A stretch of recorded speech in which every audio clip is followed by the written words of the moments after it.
esteem. Dan kita juga untuk makluman, kita juga bersiaran di MP Live. Betul ya, Bagis? Betul. Di MP Live, isi.usim, Institut Sains Islam, USIM. So boleh juga lah para pendengar ataupun peserta kita untuk mendengar dan melihat lah kita punya ISI Talk Series Syarahan Sains Islam hari ini. Dan kita juga untuk makluman, kita juga bersiaran di MP Live. Betul ya, Bagis? Betul. Di MP Live, isi.usim, Institut Sains Islam, USIM. So boleh juga lah para pendengar ataupun peserta kita untuk mendengar dan melihat lah kita punya ISI Talk Series Syarahan Sains Islam hari ini.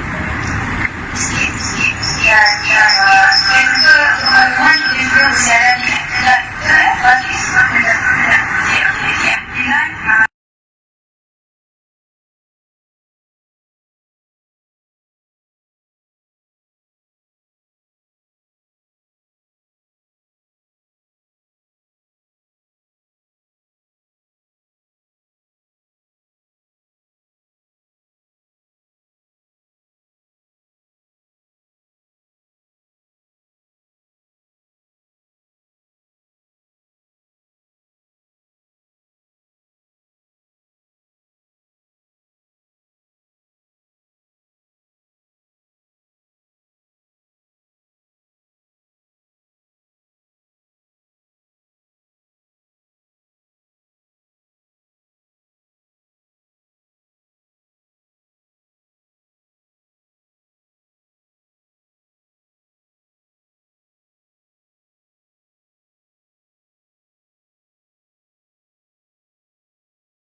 So untuk hari ini kita akan mendengar,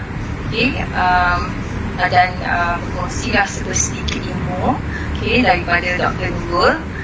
Dr. Nurul kan? Boleh Dr. Nurul kan? So kami sebenarnya berkenalan dan berjumpa di Jepun. Sebab ada satu kursus for young researchers bersama Kerajaan Jepun dan Malaysia in 2017, right? Yeah, and then since then kita tak berpeluang untuk berjumpa secara face to face, tapi alhamdulillah dengan izin Allah kita berpeluang untuk berjumpa secara online, dan diharapnya Dr. Nurul insyaAllah boleh berkongsilah your expertise and experiences through tajuk kita pada hari ini, iaitu Food Morality Elements from Bediuzzaman Nursi Perspectives and Integration of Halal and Tayyiban Lifestyles during new norm of COVID-19.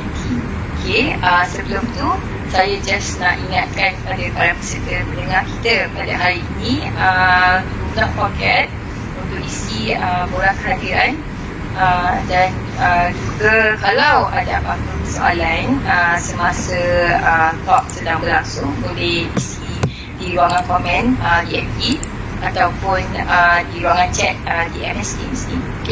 Kita akan ada Q&A at the end of our session. So Dr. Nurul, I give the floor to you. Bismillahirrahmanirrahim. Bismillahirrahmanirrahim. Assalamualaikum warahmatullahi wabarakatuh kepada Dr. Nita dan untuk all the team, sekretariat yang betul-betul memastikan platform berjalan dengan lancar. Terima kasih banyak-banyak. First of all, I really grateful because menjemput saya untuk sesi kali ini. Rasa tidak layak untuk memberi topik tentang topik ni. Rasa lagi banyak kita mendalami ilmu ataupun memahami tentang Bediuzzaman Nursi. Sebenarnya dia very deep dan lagi banyak, dan saya sebenarnya personally banyak belajar dengan Islamic Science Institute, especially dengan Ustaz Jalan Akar. Banyak yang memberi pencerahan kepada kita tentang perspektif of Bediuzzaman Nursi. Cuma apa yang menjadi passion kepada penyelidikan saya adalah more kepada integration, supaya kita nak nampakkan sumber Al-Quran ni memang sumber yang kita dah yakin, tapi by how kita nak meyakinkan manusia bahawa Al-Quran ni adalah sumber rujukan utama adalah dengan integrasikan dengan ilmu-ilmu daripada sains sendiri itu sendiri. Seperti yang kita sedia maklum, mungkin dulu kita cuma membaca tentang macam mana proses zygote, embrio apa semua, tetapi kita tidak nampak macam mana. Tapi dengan teknologi-teknologi yang ada sekarang ni dapat membantu kepada pemahaman kita tentang ayat-ayat Al-Quran secara visual. So insyaAllah sedikit banyak nanti saya akan share dalam slide saya.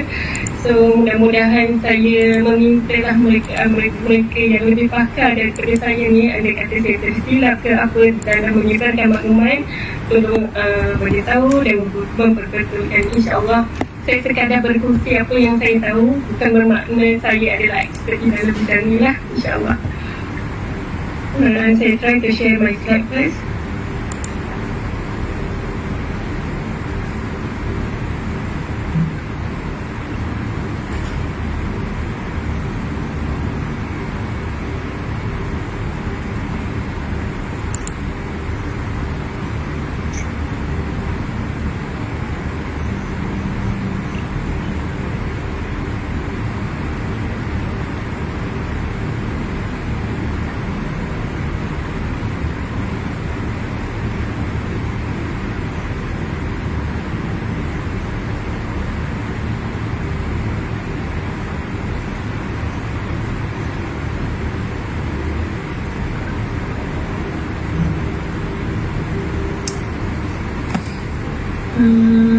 Nampak ke? Tak keluar Belum lagi.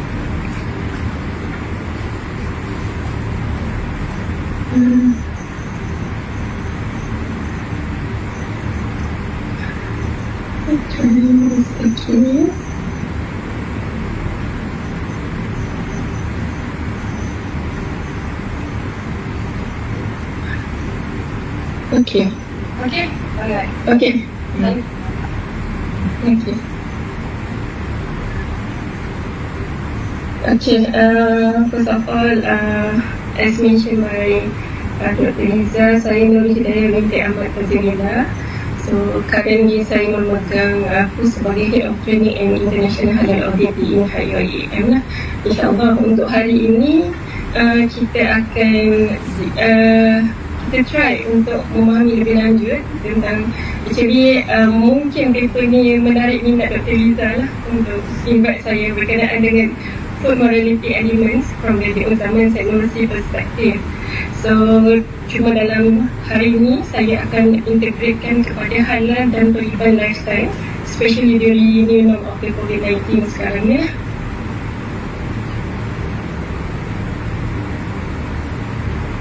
So, untuk perbincangan kita ataupun untuk makluman untuk hari ini, topik outline saya akan bagikan kepada 3 elemen. First, saya akan terangkan tentang elements of food morality according to Bediuzzaman Nursi perspective. And then the second one, the concept of halal and thayyiban lifestyle.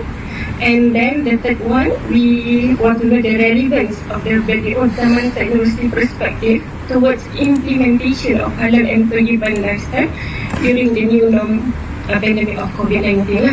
So basically we know that we have to adapt dengan new norm sekarang ni because of a lot of bagi mereka, especially untuk saya sendirilah, untuk adapt dengan new norm, all everything being online. Kan saya orang yang mau terbelakang sikit dari sudut IT. So jadi untuk adapt dengan all this kind of new norm, kepuasan mengajar di komputer dengan berhadapan face to face tu bertalak itu ada lain sikit lah rasanya. Okay, somehow we try our best untuk sampaikan, insyaAllah. Basically for the background of Bediuzzaman Nursi ni, I will not touch more, tapi saya sekadar untuk share how macam mana Bediuzzaman Nursi ni dibesarkan, bukan lahir-lahir terus menjadi ulama macam tu. Kan setiap manusia itu ada proses, dan include him. For him to be this kind of person, dia mesti ada satu pair of parents that really obedient and bertakwa to Allah. So dekat sini menjadi satu actually inspiration to produce a very good human untuk serve kepada ummah, untuk community.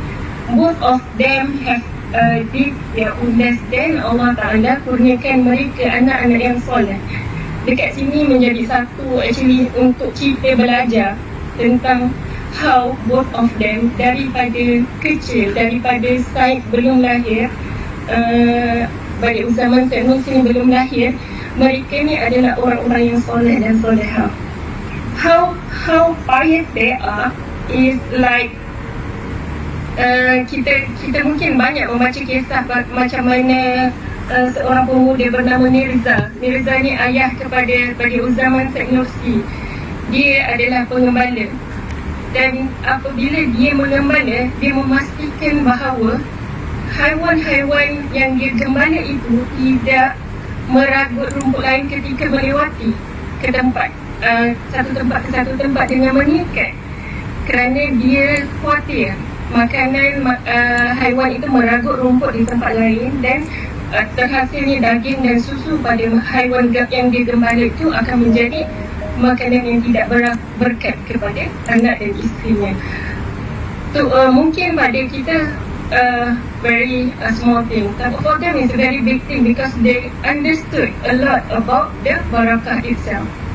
How from daripada kecil, bagaimana Bediuzzaman dibesarkan oleh parents yang begitu memahami tentang Islam.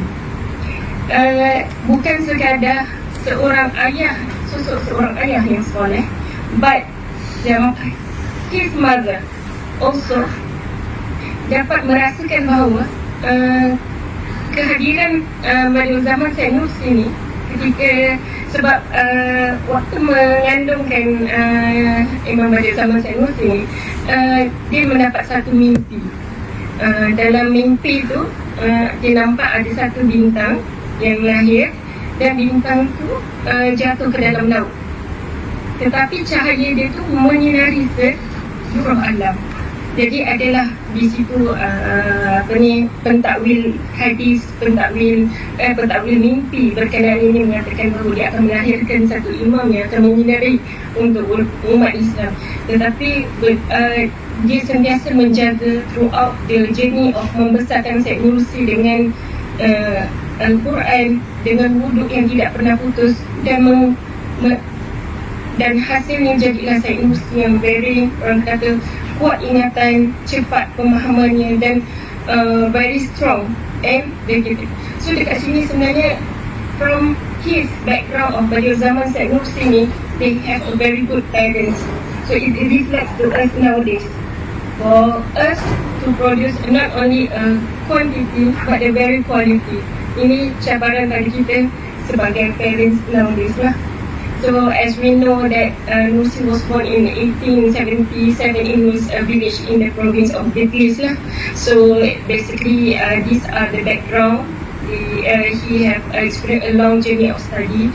He is a very passionate towards the ilmu, towards the knowledge. Dan dia punya passionate tu sehingga tidak ada siapa yang boleh menghalang. That's why they got the name as Bediuzzaman, the wonder of the age. So his capability in learning skill and debate tu no one can challenge lah, termasuk abang dia sendiri. Okay, dedicated his life to spread the message of Islam lah, Bediuzzaman Syed Nursi. So here is his Risalah Nur collection, ada 130 chapter. So from here dia strengthen the Turkish faith, installing the peace in their hearts to his writing. Actually sebenarnya by Bediuzzaman Syed Nursi ini sedang secara tidak langsung memberi kefahaman kepada kita sumber rujukan utama yang digunakan untuk menghasilkan risalah An-Nur hanyalah Al-Quran. Dengan Al-Quran itself is sufficient enough for him to come up with this 130 of chapter. Means he really can tadabbur this Al-Quran. Bukan sekadar membaca, tapi kita mentadabbur. Every single ayat he can huraikan dalam konteks perspektif in that zaman, that era. So ini memudahkan bagi orang-orang public like us untuk memahami Al-Quran in this context era. So we appreciate because of his effort, so we can read all this Risalah An-Nur collection. So because of his good character, he can attract people from different part of Turkey. Sedikit history, Bediuzzaman Syed Nursi ni orang yang very very particular every single thing that he did towards to the what Allah said. This is very good for us actually to learn and to understand apa jua yang kita lakukan adalah for the sake of Allah. Tetapi hakikatnya kita banyak memikirkan apa orang kata instead apa yang Allah kata pada kita. Sehingga kan every single thing Bediuzzaman have mentioned, apa yang kita makan sekarang ni, kita makan hanya di dunia untuk fizikal kita. Tetapi apabila kita makan dengan membaca Alhamdulillah, itu adalah makanan kita di akhirat, in the hereafter. So with every single thing that he walk, he read, he eat, he do everything, there is a related dengan Allah. That's why sehinggakan kepada every single thing yang sehinggakan kepada dia memerhatikan macam mana kehidupan semut, sekawan semut, dia memberi makan kepada semut kerana dia takjub dengan sifat kerjasama dan sekawan semut itu. Sama juga dia meletakkan sedikit cepisan roti di hole of the dia nampak ada tikus, because dia kata air ni something from the makhluk. That's why itu yang kita merasakan bahawa how from the alam itself, we can learn a lot. But we only focus that ilmu ni sekadar kita boleh dapat di buku mungkin, tapi sebenarnya ilmu tu di mana-mana. So therefore actually it's good for us untuk observe the creation of Allah, untuk merelatekan whatever that we have, that we use now, we understand now is back to Allah. So daripada situ we can learn, sehingga kan murid kepada Bediuzzaman ni pernah nampak ada sudu yang patah lah, jadi dibuang. Jadi bila Bediuzzaman tanya, mana sudu saya yang patah tu kan, dia kata sudah saya buang. Dia kata sudu yang patah tu sudah berkhidmat kepada saya berpuluh tahun. Kerana khidmat itu dia tidak buang, malah disimpan sehingga akhir hayatnya. To that extent, very single thing, tapi mungkin kita nampak sudut patah as a sudut yang patah, tetapi Bediuzzaman nampak sudut patah adalah khidmat, sudut tu berkhidmat untuk dia sehingga dia simpan hingga ke akhir hayat dia. That's why bila dia hendak dihukum bunuh, dia never fear about that, because they believe whatever that everything that we do in our life, we did now actually is for Allah. We will not fear anything. It's if Allah we have everything. So dekat situlah menjadi sumber inspirasi kepada saya, especially sebagai academician. Whatever that I did in my research must have a contribution and benefit to Allah. So I come up with several research that I've done. For example, we always beritahu ini haram, ini haram, ini haram, okay? But we never come with solution. If we thought, okay, this gelatin is haram, so provide the halal gelatin for the benefit of ummah, kan? So if we thinking of, there is several, currently I'm doing the research of the blood plasma itself. From the blood plasma itself, after this I'll share with you about the plasma. Can come up with a lot of product nowadays that we consume, but in relation of is related with the, is it this blood is lautan? So this is something that we have to do the research to make sure this is come the integration between the scientists and the ulama to sit down to come up. Therefore they came out with the fatwa. They will ask the scientists to give their apa dia punya info dan input supaya these ulama can identify based on.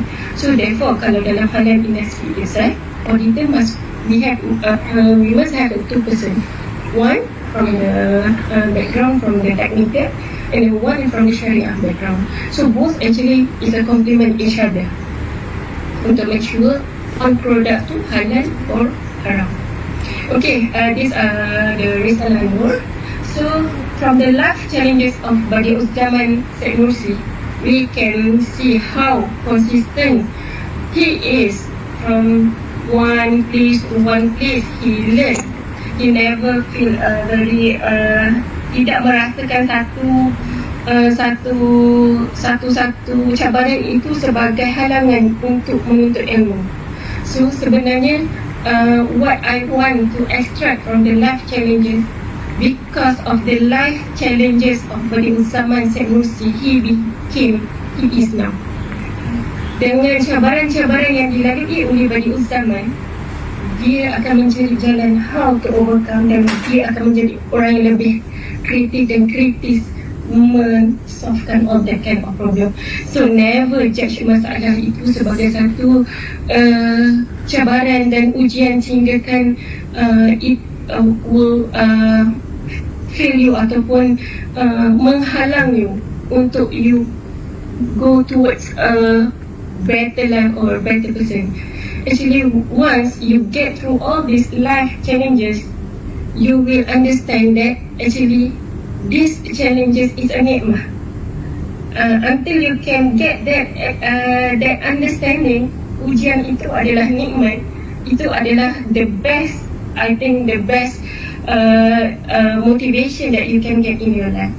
So whoever that went through trials now, maybe family ataupun study ataupun academic career ataupun any path that you are going for these life challenges, sebenarnya bukan satu, orang kata, satu halangan for you to step up more higher. It will level your iman much more higher, insyaAllah. So how Bediuzzaman Syed Nursi can consistent because he received the mimpi. If we can relate this towards our para nabi dan para sahabat yang dilalui para ulama sebelum ni, one of the salah satu guru saya, Ustaz Syahri Abdul Rahman, banyak mengajar saya tentang ilmu tadabbur Al-Quran. Apa yang saya dapat dan apa yang saya can relate here adalah para nabi seperti Nabi Muhammad, Nabi Yusuf, mereka diberi mimpi. Why mimpi? Mimpi ni sebagai satu, kalau kita menggambarkan berita sebagai satu berita, ada kemalangan di sudut tepi highway itu, dengan kita menggambarkan secara visual, dengan more ingatan kita akan terhadap yang visual. Mimpi ni sebagai satu visual untuk bagi tahu this is your final destination. Nabi Muhammad mimpi akan dapat tawan kota Mekah satu hari nanti, but to achieve that mimpi, to go to that mimpi, he never know what is the challenges that he had to went through. Sama juga dengan Nabi Yusuf. Nabi Yusuf dapat mimpi bulan, matahari, bintang sujud kepadanya, tetapi untuk capai kepada mimpi itu, Nabi Yusuf dilontarkan ke dalam sumur telaga, Nabi Yusuf dipenjara, Nabi Muhammad harus melalui perjanjian Hudaybiyah, harus berperang. So Allah Ta'ala dah bagi you final destination actually. Tapi to reach that final destination, you have to understand there is a challenges. So it goes seem to us, for us to get our final destination, that we decide what are our end of our life would be, is we have to understand that we have to go this tribulation and challenges. So actually for us to learn more and to understand more the nikmat of the ujian, then we can understand the purpose of our life as a servant in this life. So here is the some of the betray from Mustafa Kemal Atatürk, how Turkey from the Islamic country, they want to separate between the Islam and the secularism, want to go to the Turkey. But how Bediuzzaman Syed Nursi can see this, we cannot separate between the integration of the religion within the life. So the Risalah An-Nur actually, by writing, he can to get the support from the Turkish people to make sure this would not be happen in Turkey. So here are Bediuzzaman Syed Nursi lifetime. So if we can see here, there is some point that I highlight here. His lifestyle relates to with a spiritual rather than material aspect.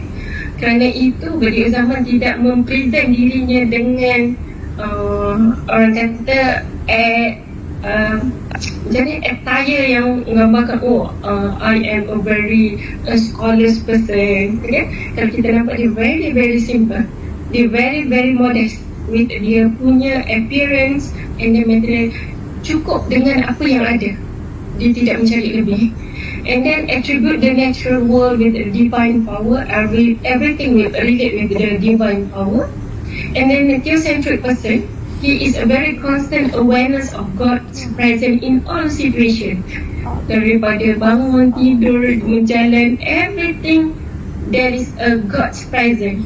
So actually tidak salah actually for us to meletakkan every single thing that we did, sehingga kan mungkin untuk live pada pagi ini adalah for the sake of Allah, for the sake of to understand mungkin for me is to sharing the knowledge for the sake of Allah, yang memberi kefahaman kepada para peserta yang mendengar pada pagi ini adalah Allah. Tapi saya perlu ada usaha untuk memberi itu, dan saya harus ada ilmu untuk memberi pemahaman itu. Jadi bagi mereka yang mendengar, you all need the ilmu and to practice into our life. So everything that we need the God's presence. If we have the God's presence in all situation, kita tidak akan rasa untuk mengingkari ataupun membuat sesuatu perkara yang Allah larang, sebab kita rasa keberadaan Allah itu. So that to get that, we have to work hard actually. We have to work towards that. Dan not simply Allah ada dalam hati saya seperti itu, semudah itu. Then we have to work to get that the God's presence. So we are human. Sometimes kita terluka, sometimes kita terlena, but with this understanding and this Bediuzzaman Nursi lifestyle mungkin menjadi sumber inspirasi kepada kita. Dan Bediuzzaman also oppose any wastefulness of acts. So Bediuzzaman is not a person like to waste. So if you can see every single thing sehinggakan kepada sudut yang patah, itu pun ada maksud yang tersirat, ada makna bagi Bediuzzaman. And he is practicing modesty lifestyle. He is very good in practicing his modesty lifestyle. Okay, now we want to go to the element of food morality according to the Bediuzzaman Nursi perspective. So good, for the first, Bediuzzaman Nursi perspective love to practice a frugality. So as frugality ni normally kita as berjimat cuman. So manifestation of man's gratefulness towards abundance of bounties given by Allah. So kita tahu nikmat yang kita terima adalah dengan izin Allah. This is all is borrow, pinjaman.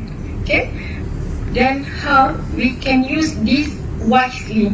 Apa jua yang ada pada diri kita, harta, anggota tubuh badan kita, kita bernafas, kita ada ilmu, kita ada kefahaman, adalah izin Allah. Kita tidak mampu untuk merealisasikan everything without dengan Allah punya izin. Okay, so in the name of the God, the merciful, the compassionate, eat and drink but waste not by excess. 731, under the precious collection, he mentioned that do not waste not by excess lah. So normally dalam Cambridge Dictionary dia akan mention frugality means careful to use only as much money, food, etc. as is necessary. Maksudnya kita sangat berhati-hati untuk menggunakan apa yang kita ada, wang, pakaian, makanan, everything sekadar keperluan, bukan kehendak. So dekat sini kita understand one of the element of the eating morality adalah dengan kita hanya memenuhi keperluan. Okay, he praised the frugal practitioners because it saves up the human being from being a beggar and prevents from the wasteful acts. So by for the dia memujilah untuk mereka-mereka yang practice the frugality practice. So ini akan membantu pada mereka-mereka yang kelaparan, mereka-mereka yang tu dia menghindarkan kita daripada pembaziran. So dekat sini kita nampak one of the element of the eating morality adalah dengan memenuhi keperluan saja. So apabila kita memenuhi keperluan tu banyaklah. Ada someone keperluan dia tu mungkin kena ada wagyu beef. Okay. Mungkin ada someone keperluannya cukuplah sekadar sepotong ayam. Okay, so kita akan itu come back to our how we see our perspective of life, and then how we understand the life itself. So okay, this is the analogy practice of frugality according to Bediuzzaman Nursi. Select the good food with a reasonable price. Under the Flashes Collection 1992, Bediuzzaman said that the consequence of this mystery we shall now imagine two more foods.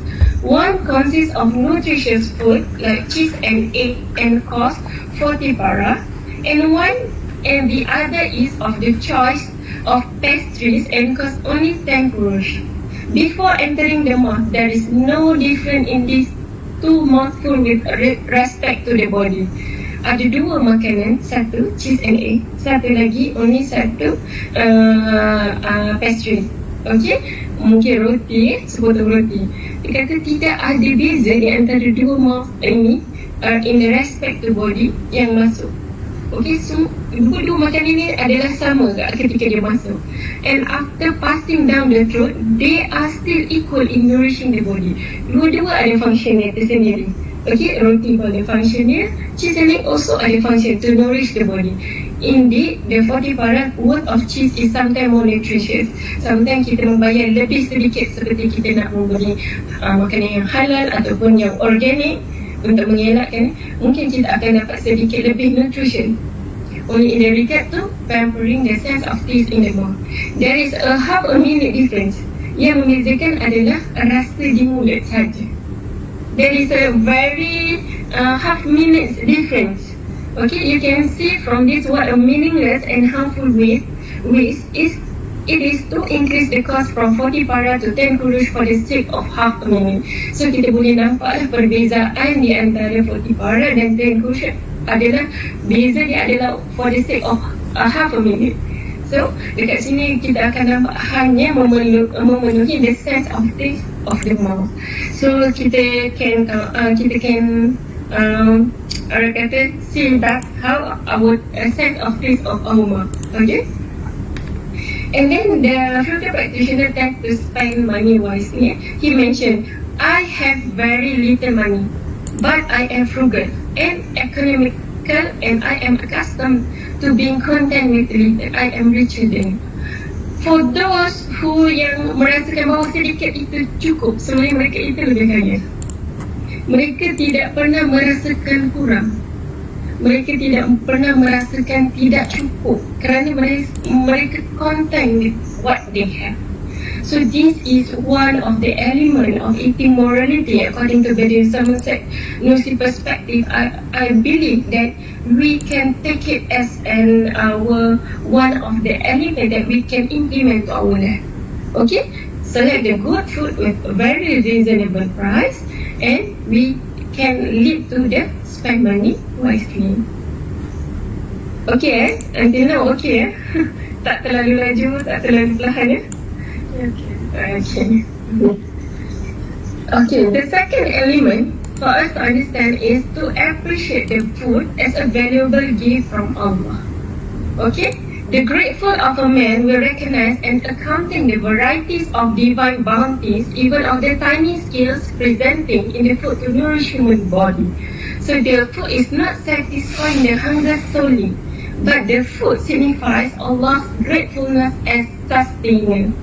So under the Flashes collection mentioned that, however, the sense of taste of those truly on the way of thanks, those seeking reality and those who approach reality with their heart is like supervisor and inspector in the kitchen of divine mercy.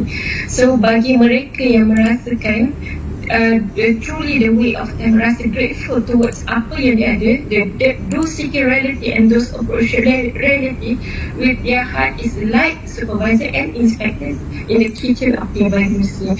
So kita merasakan bahawa kita terlalu bersyukur dengan apa yang Allah berikan kepada kita, walaupun sekecil-sekecil perkara.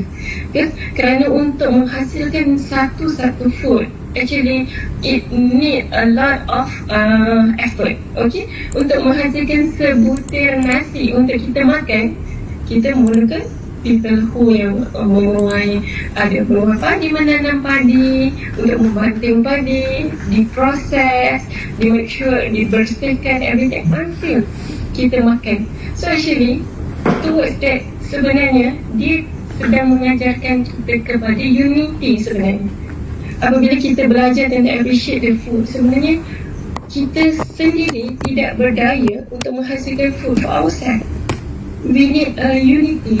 So therefore sebenarnya it's good for us to practice. Apabila kita makan pun, makanlah secara berjemaah. Supaya dekat sini kita understood that to create a food in our plate memerlukan a team actually. Seorang untuk menternak ayam, ada yang untuk melanting padi, ada yang sehingga jadi satu makanan yang kita makan. So why don't when we eat as a berjemaah. So collection together. And then we also appreciate the food as valuable bagi from Allah. This is like I mentioned just now, the food should be shared collectively, not individually, in order to obtain barakah from Allah. Therefore, kalau kita nampak Bediuzzaman Said Nursi suka memberi makanan kepada makhluk-makhluk ciptaan Allah seperti semut, tikus, sebab Bediuzzaman mengatakan mereka ini adalah makhluk daripada Allah dan mereka juga berhak mendapat makanan. So kalau kita nampak Bediuzzaman is prefer to share the food with his friend and even with the animal. The Prophet Muhammad, peace be upon him, said, eating food with people brings about abundance. One person food portion is enough for two people, and two person food portion is enough for four. This hadith is narrated from Imam Sadiq, taking from the authority from the Imam Ali. So bila kita understand, when we sebenarnya makanan yang kita makan tu, yang memberi kenyang itu Allah. Cuba kita praktiskan. Kita membeli satu bungkus makanan, kita makan satu orang, dengan kita membeli satu bungkus makanan, kita makan dua orang, kita akan merasakan kenyang yang sama. Sometimes bila kita makan berkongsi itu akan rasa lebih kenyang sebenarnya, sebab there is barakah inside it. Barakah ni kita tak nampak. So therefore try to, maybe kita can start in our family first, kan? Kita makan secara dalam together with our kids and with our family, and then maybe can kita implement some kita implement to our family, to our siblings. So kita akan rasa the joy together, to eat together as a family. So this is the, orang kata sebagai kita punya nikmat silaturahim. Okay, the food also has a significant philosophical value. The responsibility of human being to cultivate the food natural sources in a good manner and regards the natural sources as amanah from Allah. So, as a human, kita ada responsibility to use this food from the natural sources as a good manner in the regards of this natural sources that we use is from Allah. Therefore, dia kata all the remedy kesakitan yang dialami, banyak yang the remedy also have from the natural sources itself. Maybe I can share with one of the currently that we use. Mungkin sekadar sharing lah, dia tak ada scientific evidence. My father had a coughing. Actually, my father in operation yesterday, and he currently in HUKM. So throughout the operation dia ada batuk, because dia ada batuk yang non-stop. So what we did is we combine the clove, the bunga cengkeh, bawang putih, ginger, lemongrass, and honey. So you rebus and then you tapis and you drink. So Alhamdulillah, actually less than 1 or 2 days dia punya batuk tu sembuh. So I share this with my sisters also. Currently dia batuk sedikit, and then Alhamdulillah dengan izin Allah. So we believe that from our natural sources also have the natural remedy inside it. Okay, he also gave analogy the value of food with process of making bread to show the food producer work hard to produce the food. Imam Bediuzzaman Said Nursi memberi analogi kepada how kita nak value food pada sebuku roti. Untuk menghasilkan sebuku roti, this food producer have to work hard to produce one loaf of bread. So actually we cannot be arrogant. Oh, I can buy this food. I can, but for you to buy that food, there is a lot of people have produced that food. So it's very good for us to be humble and to appreciate the food as a valuable gift from Allah. And then the third element of eating morality, according to Bediuzzaman of Nursi perspective, is eat when it's necessary. Normally we tend to put our daily plan intake. For those who yang buat intermittent fasting, they have their timing and eat when it's necessary. So this Bediuzzaman Nursi is practicing modesty in his daily dietary routine. This will train human being to be more thankful towards Allah as sustainer and close up complaining though. So he said, I consume my 1 oka of honey frugally. For the whole of Sha'ban and Ramadan, both I ate it, and praise is to God. Dia ada 1 oka of honey. Dia berjimat cermat, dia boleh makan sehingga 2 bulan, Syakban dan Ramadan. So how he apply it when it's necessary?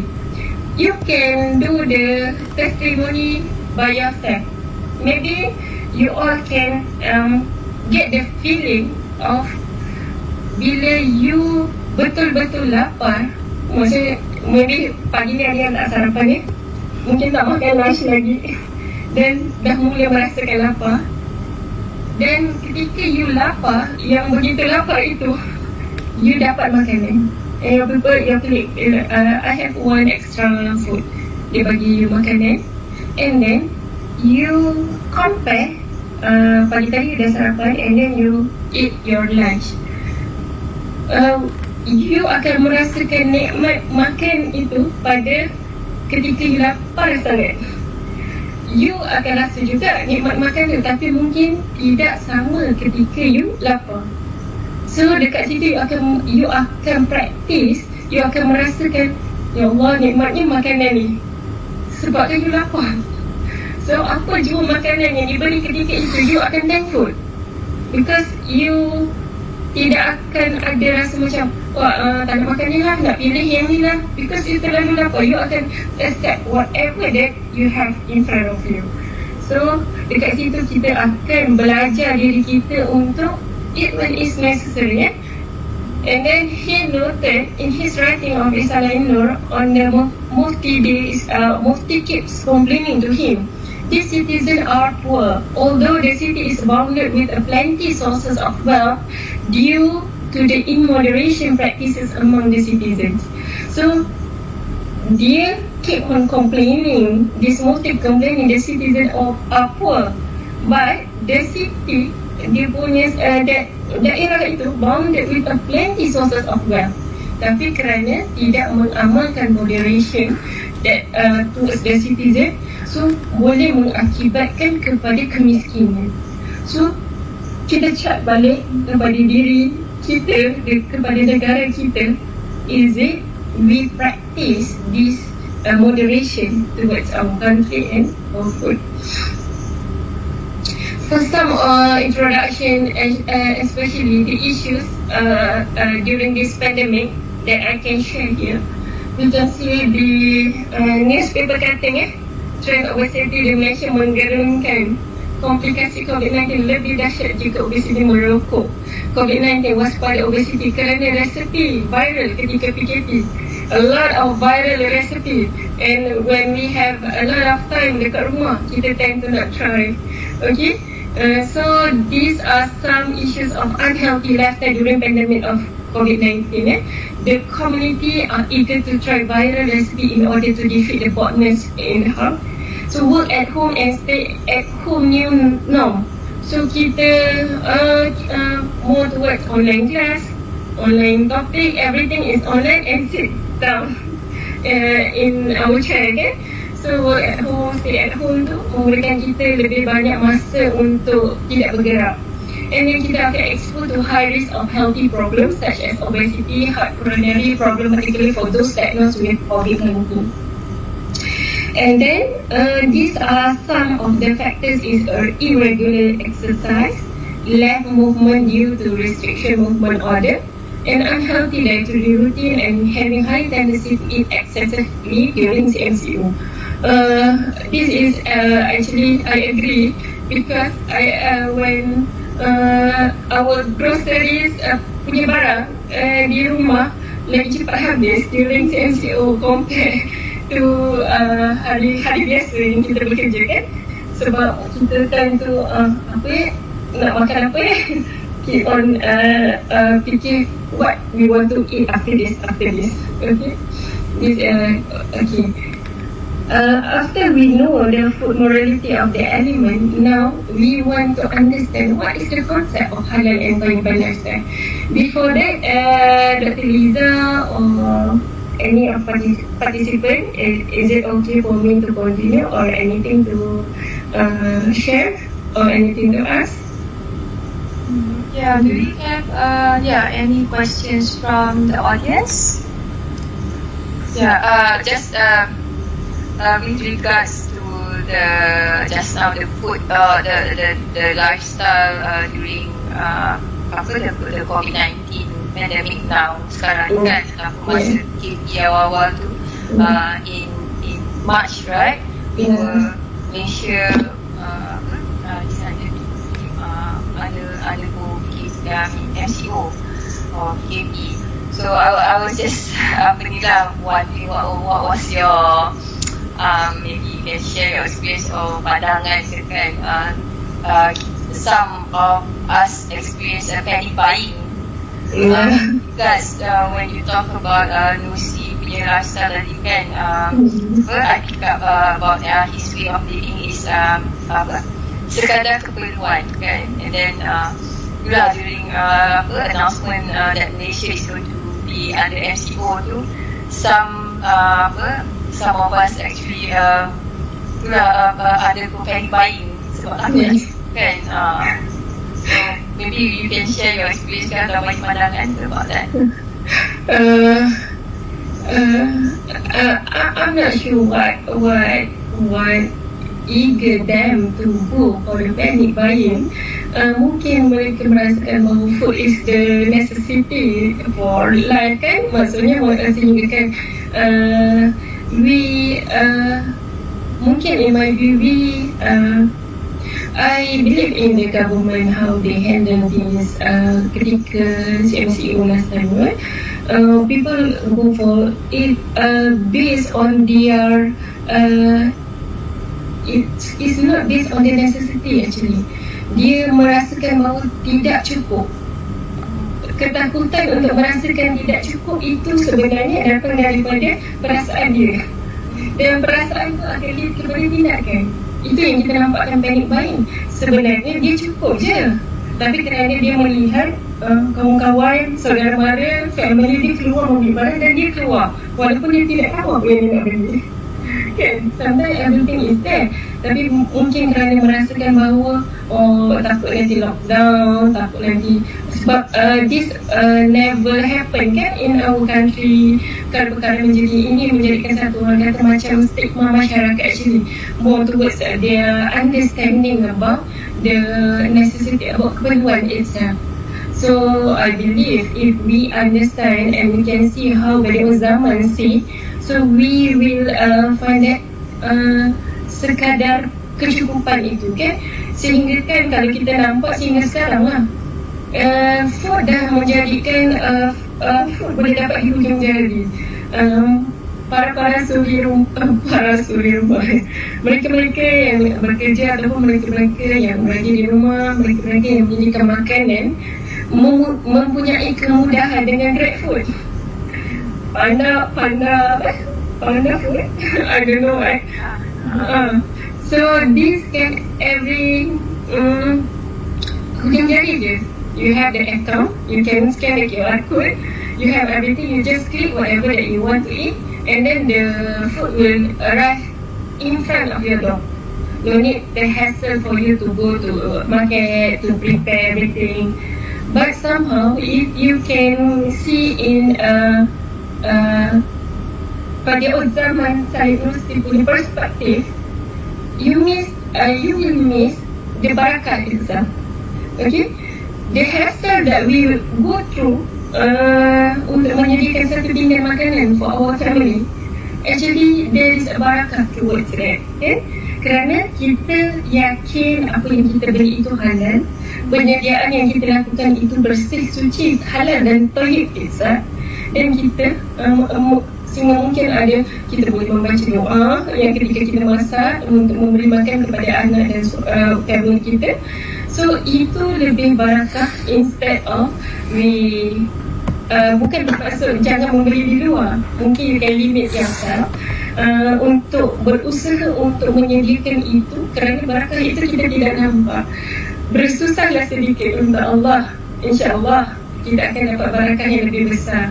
Itulah konsep yang saya gunakan, dan guru-guru saya juga pernah berpesan dahulu. Dia kata, hatta kalau paling malas sedikit, paling malas pun goreng je lah nasi telur kicap, itu pun dah cukup. Orang kata nikmat untuk our kids and family can eat together. So dekat situ yang mungkin lah my view of actually we didn't get the understanding about the keperluan itself. Actually more towards the fear, ketakutan merasa tidak cukup itu mendorong tindakan kita kepada panic-buying. Okay? Alright. I think kita boleh ni lah move on next slide. Okay, now we continue the concept of halal and thayyiban lifestyle. Okay, I'll go a little bit in depth on this topic to give you the understanding about the halal and thayyiban lifestyle. Maybe some of you understood about halal. Halal, there is no pig, no lag, no halal food. Ingredient dia halal. So what are the meaning of the halal itself? And what is the meaning of the thayyiban itself? So here kita nak, orang kata, nak memberi kefahaman tentang the concept of halal and thayyiban lifestyle. Okay, surah Al-Baqarah. A'udzubillahi minasyaitonirrajim. Bismillahirrahmanirrahim. Ya ayyuhan nas kulu mimma fil ardi halalan tayyiban wa la tattabi'u khutuwatis syaitan innahu lakum aduwwun mubin. O ye people, eat of what is on earth lawful and good, and do not follow the footsteps of the evil one, for he is to you and above enemy. So dekat surah Al-Baqarah itself have mentioned Ya ayyuhan nas. Dia tak cakap ya ayyuhal mu'minun, kan? Untuk makanlah makanan yang halal dan baik, lawful and good, halal dan tayyibah. Dia tak cakap makan makanan halal saja, okay? Halal mesti nak kena combine dengan tayyibah. So bila dia berkata kepada ya ayyuhan nas, maksudnya for whom is a Muslim or non-Muslim, ini untuk semua manusia. Okay, for Muslim or non-Muslim, ya ayyuhan nas, dia cakap makanlah makanan halal dan baik, maksudnya kepada seluruh umat manusia. Makanlah makanan halal dan baik. Makanan halal bukan untuk Muslim sahaja. Therefore, for those participants yang selalu attend training saya dan Muslim participants, before dia attend, saya akan tanya, what do you understand about halal? Oh, halal itu no pig, no pork, and then Muslim can eat lah, cakap macam tu kan. Tapi bila kita memberikan fahaman after the training, I will ask again, what do you understand? So the majority, the respond dia akan cakap, we need the halal food. So they understand this halal food not only for Muslim. Okay, so this is Surah Baqarah, and then there is a hadith mentioned from Abi Abdullah Al-Nu'man bin Bashir. Said Rasulullah sallallahu alaihi wasallam said halal is clear and haram also is clear. In between these two are certain things that are shubha or suspected. Many people may not know whether those items are halal or haram. Whosoever leaves them, he is innocent towards his religion and his conscience. So if we can see that halal tu jelas, haram pun jelas. Yang tak jelas sebenarnya in between that, the syubha. the doubtful. Okay, many people not know whether those items are halal or haram. Whosoever, okay, bagi mereka yang meninggalkan, mereka itu lebih beriman dan bertakwa. So therefore they from this hadis mention, kita perlu tahu di antara halal dan haram itu ada syubhat. Apa itu syubhat? Selepas ini kita akan masuk what are those ingredients in our food nowadays that possible lead to the syubhat, the suspected. Okay, food consumed by Muslim should be halalan tayyiban. Okay, anything that we eat, whether we eat nasi ayam penyet lah, nasi Arab mandi lah, shawarma lah, or anything that we eat, fruit and vegetables, anything that we eat must be halalan and tayyiban. Okay, what does it mean? Okay, we have to understand about this. The halalan is about the syariah, religion, faith, spiritual and personal choice. Okay, when we talk about halal, it's about the syariah aspect. Whatever that mentioned in Al-Quran and in the Hadith that allowable, that halal, we can eat. But whatever that mentioned in the Al-Quran and Hadith about the haram, so we cannot eat. So this is about the halal. And then what about the basic concept of the tayyiban? While the tayyiban is about the wholesomeness, the safety, the cleanliness, the nutritious, the quality and the authentic. So here we understood that not only our product, contoh makanan yang kita makan tidak mengandungi live or animal based ingredient dalamnya, tetapi kita kena memastikan bahawa produk kita adalah selamat, bersih dan berkualiti. Sebagai contoh, kalau kita makan makanan, for example, kalau kita makan nasi, okay, nasi adalah halal, kita yakin nasi itu adalah halal, okay. Tetapi kalau kita makan nasi secara berlebihan, satu hari sampai 10 pinggan, adakah itu tayyiban? So persoalannya, dia tidak tayyib. Okay, ataupun kita makan junk food. Kita tengok dekat junk food super ni, logo halal. Okay, there is a logo halal there. This is a halal food, so I can eat. So tapi kalau you tend to eat that junk food every day without all those nutrition and quality, there's only the additive there, the colouring, the preservative there, is it a tayyiban food for you or for your kids? So ini adalah persoalan-persoalan yang kita kena fikirkan ketika kita nak makan. So adakah halal and tayyiban? Sometimes people go to halal, dia tak detik tak, tapi dia tak melihat kepada konteks tayyiban. Sedangkan di dalam surah Al-Baqarah just now mention the halalan and tayyiban, lawful and good. Whatever that Allah give lawful must be, it goes with the good, the tayyiban aspect. So these are the basic concept for all of you to understand about the halalan and the tayyiban concept. Okay, I hope it clear. So halal is for everyone. Halal food is not only halal but also safe and with good quality. Okay, so these halal food are universal. They fit for Muslims as well as non-Muslims.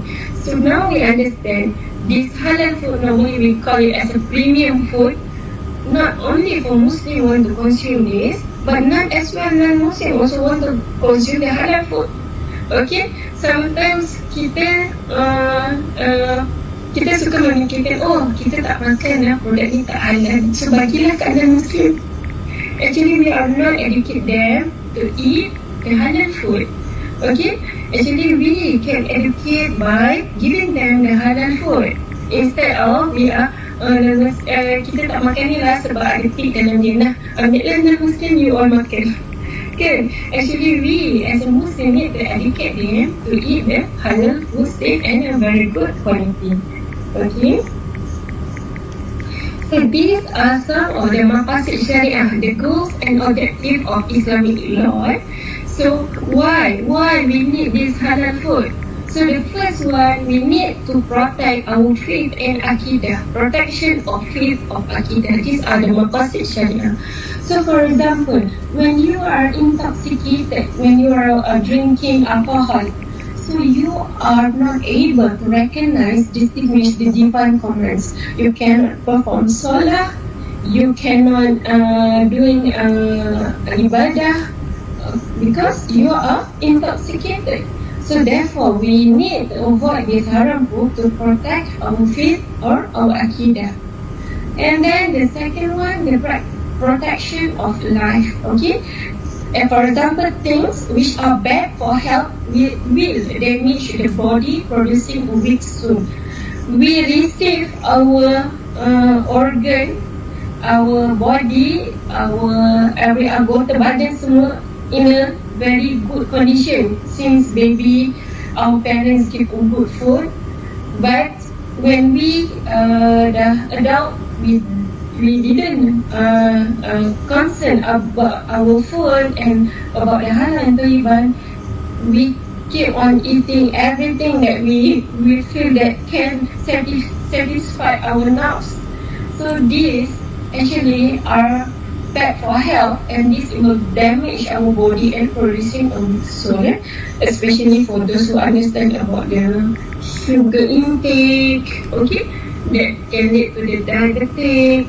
So these are some of the protection that we must do for protection of our life. We don't want to finish our life in hospital, isn't it? So therefore, we have to take care of our food. And then the protection of mind or mental health. Liquor can result in a loss of mental control. Alcohol, liquor, when you consume this haram food, you cannot get a very good mental health. So by avoiding this, you can protect your mind and mental health. Okay, and the fourth one is the protection of property. So the engagement only of verified sources of income. When you tend to take care of your halal food, so you will take care of your halal implementation and halal lifestyle. So for example, when you go to work, you properly doing your work, kita tidak orang kata bahasa nanti mengolah, and then kita tidak melakukan perkara-perkara yang membuat kepada our protection is not being okay. And then protection of the protection of progeny and future generation. So halal food and healthy diet will produce strong and healthy family. So actually, this, if you can relate this to this maqasid syariah towards the goals and objective of Islamic law, actually is the protection of progeny and future generation. Cuba bayangkan people who yang intoxicated ni, bila dia tidak ada, dia tidak boleh berfikir dengan waras, mental dia problem, dan dia akan lead tu dia balik dan dia tidak boleh membezakan mungkin anak dia ataupun adik-beradik dia, mungkin dia melakukan perbuatan semua mahram, mengakibatkan future generation boleh keturunan itu akan rosak. Okay, so this halal food and healthy diet will produce strong and healthy family. Okay, so these are some of the goals and objectives of Islamic law. So from here, we want to understand what is halal actually. Is it food product only? Halal ni cukup ke dengan food product only? Or halal ni by avoiding yang haram? Tak boleh eat pork, no nut, no dog, no liquor, etc. Or only halal ni slaughtering animal in accordance to Islamic law. So is it enough for you to understand the halal concept? Halal is in this aspect only? So here are the questions that I'll give to you. So basically, these are some of the who look very tempting, especially dah nak masuk lunch hour. Looks very tempting, but the question is it halal? Is it totally halal? Okay, there we go. So do we ask what we consume or use, our food, beverages, our detergent, our toiletries, perfume, medicine, biodiesel, and cosmetic? Is it all this? Is it halal? So there is some of the research being done to make sure that is all these products, is it halal or not? Okay, when you talk about halal, I love to share with you, these are some of the halal industry components. People akan rasa, dia halal, halal, makan halal people akan tanya, itu je. Sedangkan halal is very wide. Okay, you can go for the food service industries. For those who yang tengah mencari-cari tajuk mungkin nak buat tentang halal kan, so ataupun tengah integrate kan whatever that you have in the halal industry components, you can go for the halal industry food service industry, or meal, poultry, seafood, or farm input and animal feed. Halal industry also can go for the food and product retailing, and then research and development, standard qualification and lab analysis, training and consultancy, Islamic finance and insurance, pharmaceutical, cosmetic, personal care product, tourism and hospitality services, food ingredients, food manufacturing and logistics, transport, shipping, warehousing. So you can see this halal industry component is cover food, non-food products and services. And in the Global Islamic Economic Report also included that clothing and fashion, media and entertainment also under the halal industry component. So it's very wide. So halal industry is very wide. This is you can go through this halal industry component in whatever field that you have interest or you have expertise inside the halal industry component itself.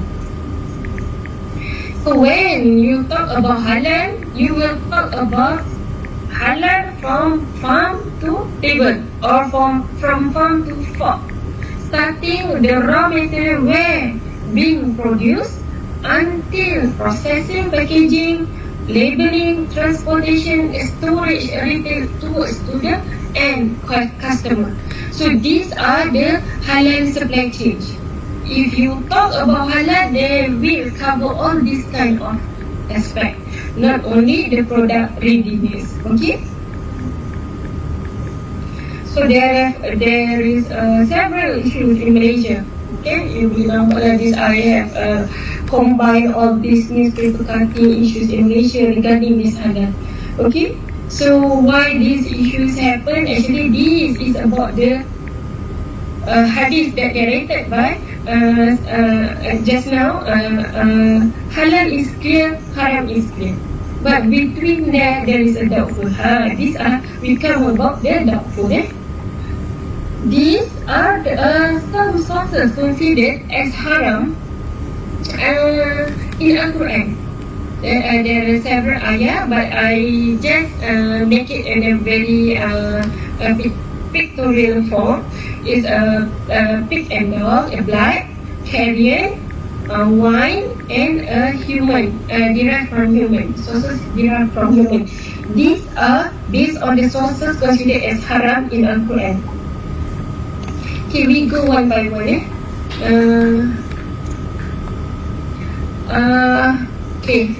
We didn't neglect, kita tidak memperkecilkan tentang animal ini. Okay, malah kita merasa takjub dengan how this one animal Allah Ta'ala create boleh menghasilkan. Ada kajian daripada Christian Mentama, you can google it in the YouTube.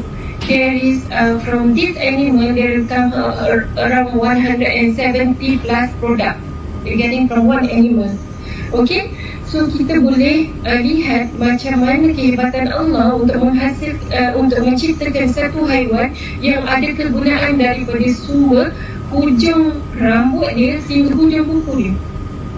Betapa bermanfaatnya haiwan ini. Okay, we'll go one by one. Kita tengok first in the fat in the lab in the lab dia punya fat, pig fat kita panggil dia lab. From lab itself, from the fat derivative, dia akan hasil glycerin, monodiglyceride, emulsifier, creamer, ice cream, margarine, toothpaste. These are from fat derivative. While for the shortening, kita boleh buat bakery biscuit. While from the lard also we can make it broth, flavor, soup seasoning, and the texturizer, the cosmetic product. So these are from the lard itself. If you go from the skin perspective, you can derive a product gelatin. Gelatin can make ice cream, marshmallow, yogurt, soft candy, jelly, and capsules. And collagen as a sausage casing, and a leather from the skin, from the while from the hair, we can produce a cysteine, an amino acid, a toothbrush, brush, brain improver, and flavor from the hair itself. While from the intestine, we have a sausage casing, the pancreas, enzyme, the rennet chief, the blood fermentation. And from the blood itself, we get fermentation media, medicine, sausage, microbial products. While for bone itself, kita last, I think this month, I think dalam November juga, I'm invited by IKIM regarding the penapis air halal. It might possibly come from the activated carbon from bone. These are from bone. Okay, the activated carbon yang menghasilkan penapis air. Okay, therefore people say, kenapa air pun nak halal kan? So because of the filter itself. And then the meat, kita tak share about the meat itself, the flavor, seasoning formula. So we can see how beneficial of this animal towards our food product or our consumable product. Okay, but Allah have mentioned that we have to forbidden this product. Okay, itu hendak menguji the level of our taqwa. Okay, even though they have a variety of product that can derive from this animal, but we have to really understand that this animal is forbidden for us to consume, or any of its derivatives also are forbidden. Okay, they might be have some reason regarding this. Okay, why is gelatin being used? Next is a functional property. Gelatin can use as emulsifying. For those who doesn't understand what the emulsifier function, dia akan mencampurkan di antara minyak dan air. Kalau kita nak buat kek ke, kalau kita nak buat coklat ke, kita need this emulsifier untuk mix between, kan kita ada guna butter, kita ada guna water, apa semua. This we are using emulsifier. So other than that, gelatin used for encapsulation for powders, the binders for coating material, clarifying fruit juice process, and skin-like properties like burn, operation wound. Okay, for your information, the history pertama sekali kegunaan pig dalam pharmaceutical adalah ketika there is a patient, dia kulit dia terbakar, ada wound yang besar. So untuk nak kulit tu nak terhasil semula, it takes time. And then kulit tu kita tidak boleh biarkan dia terbuka, so nanti infection. So what they did is they pada zaman dahulu lah, mereka melihat this, mereka meletakkan kulit pig skin untuk medication punya purpose lah. Surprisingly, kaedah itu mengakibatkan dia punya healing tu 3 times faster than they expected. So therefore, since daripada situ, this animal is being researched for other pharmaceutical product, for example for the insulin, for the vaccine, because this animal ada similarities dengan human punya body. So therefore, this is some history why these they are using from pig itself. And then this gelatin also have the nutritional properties. with an ingredient, example with combination of other ingredient. So actually gelatin we use in broad application due to its temperature stability from freezing to above boiling temperature. So these are gelatin containing product. So for those yang suka makan yang agak ada macam tekstur dia macam jelly-jelly sikit, they might come from the gelatin. So we have to really understand where does this gelatin comes from for you. Okay, these are some for example. Then we go to the next element is about blood. Blood possible can come from human and possible can come from animal. Animal they have two, haram animal or halal animal. From haram we know that pig and dog, and halal is land animal and aquatic animal. What does this blood be used? Normally from the slaughterhouse, byproduct from animal that being slaughtered is the blood. This blood is a byproduct that recycled into the food products. Okay?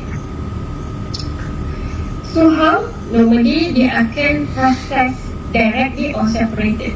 So they akan take this blood, they akan centrifuge process whereby this blood akan separated through the process of centrifugation. So through this centrifugation, platelets and blood plasma able to separate physically. So kalau you luka, mungkin lah senang cerita, majoriti semua orang ada jerawat. Tak banyak sikit lah kan. Tapi bila kita bincang jerawat dia tu ada lah kan. Tapi bila kita habiskan darah dia akan keluar slightly yellowish colour. Itu adalah plasma. Okay, blood plasma. That plasma are being used, dia punya colour is transparent yellowish liquid. This which go through drying process to produce pale yellowish powder used as a protein source. Okay, so it has vast usage and very cheap. Therefore, this byproduct from slaughtering house, dia tak buang, dia akan jadikan another product.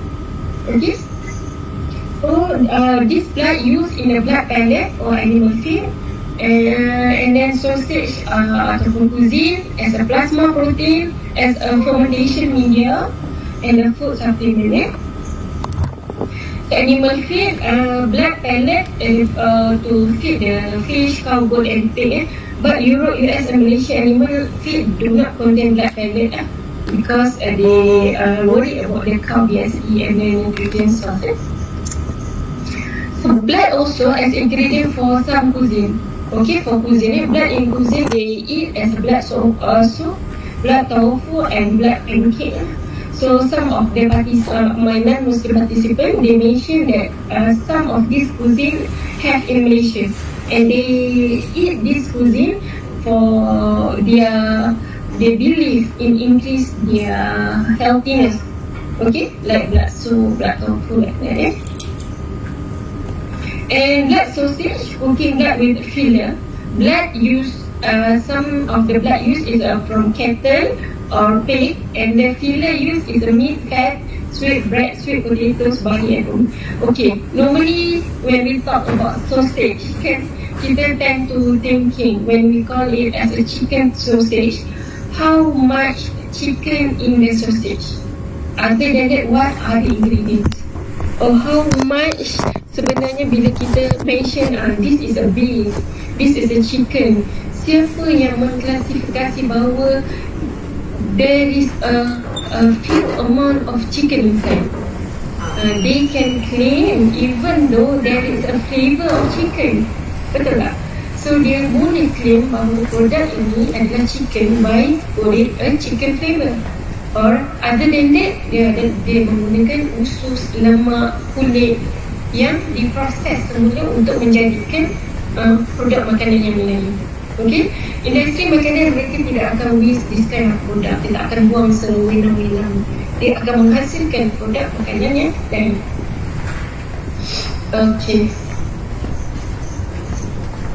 Next, blood protein plasma is an emulsifier and can function as a diluting agent, can form a gel structure in gel frame, can act as sterilizer for meat and fish, and can retarding the protein. So these are some of the function of the blood protein plasma.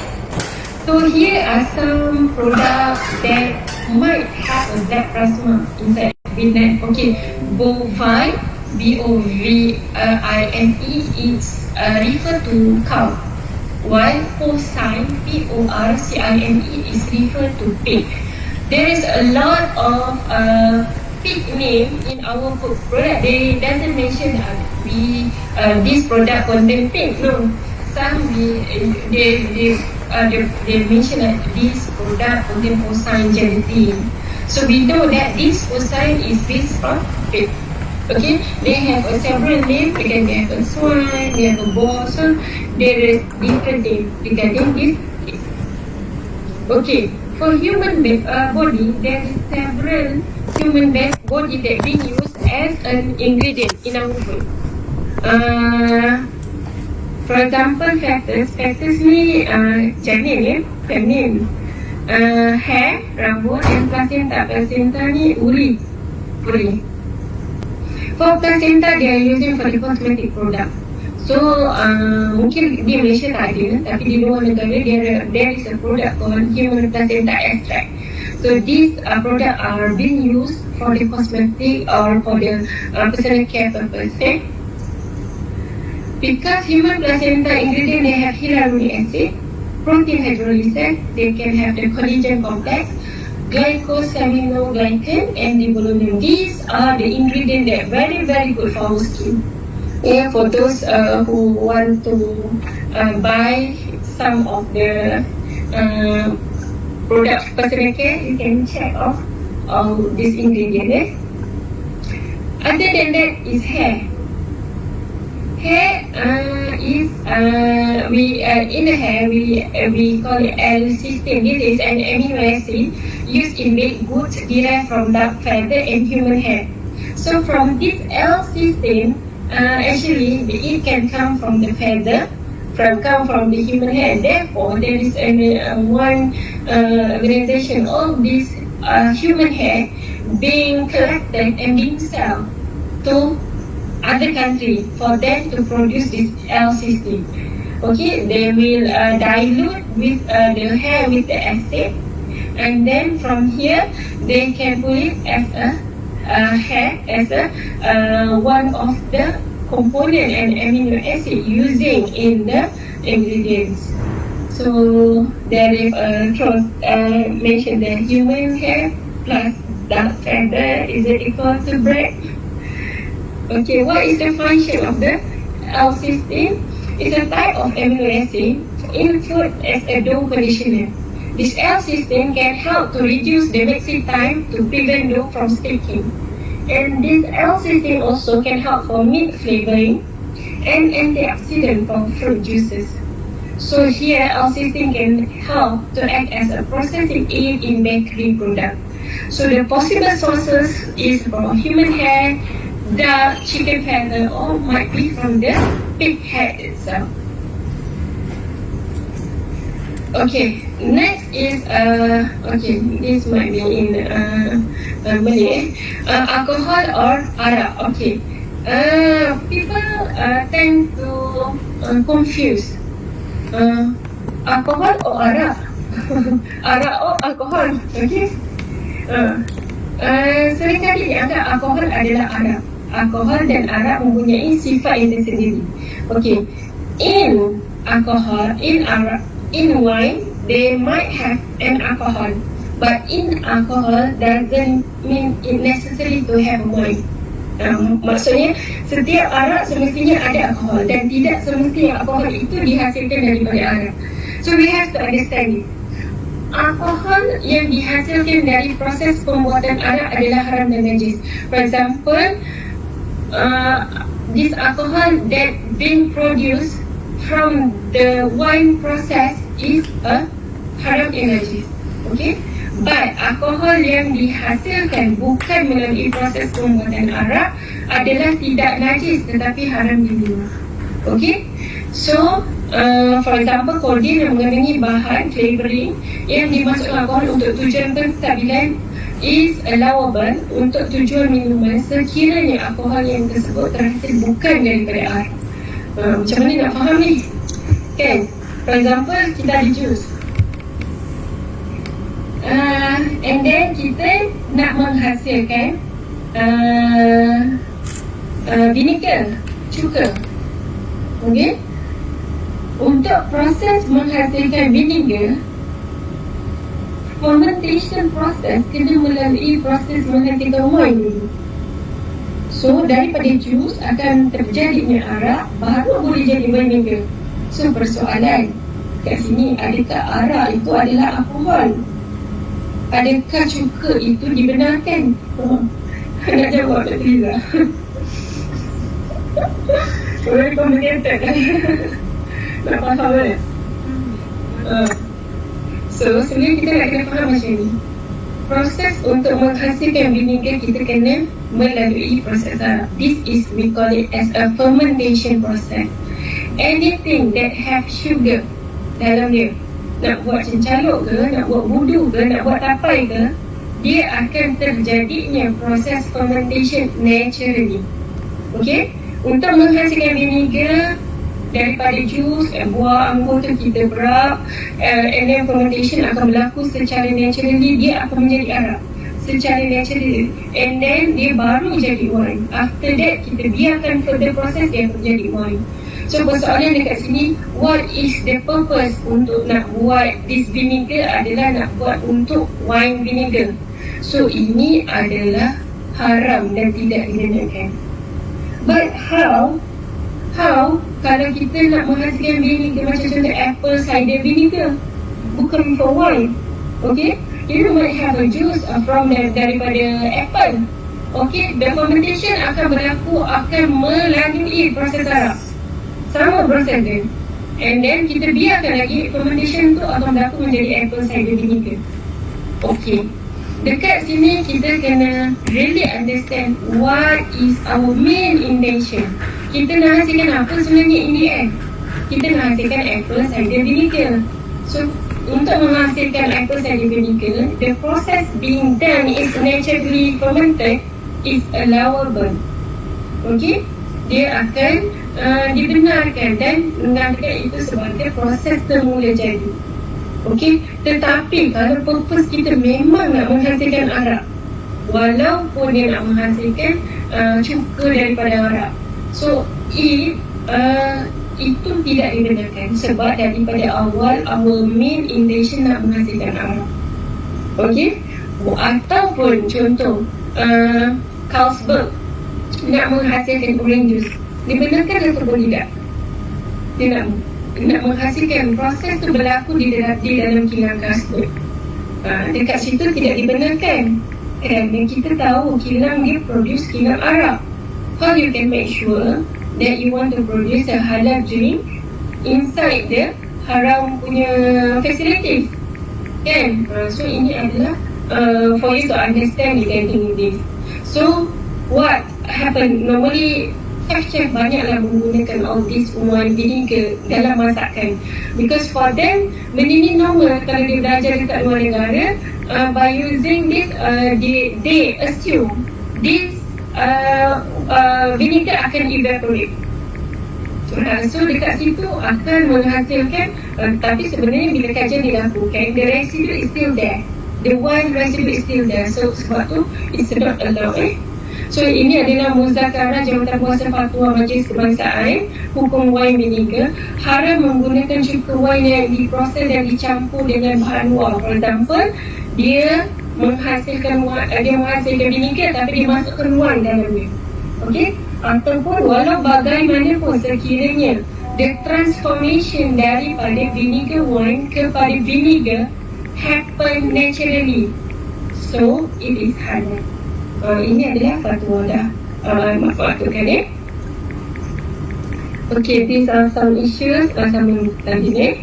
So there is okay, I love to give some scientific basis. If you talk with a non-Muslim, no need for you to go the maqasid syariah everything kan.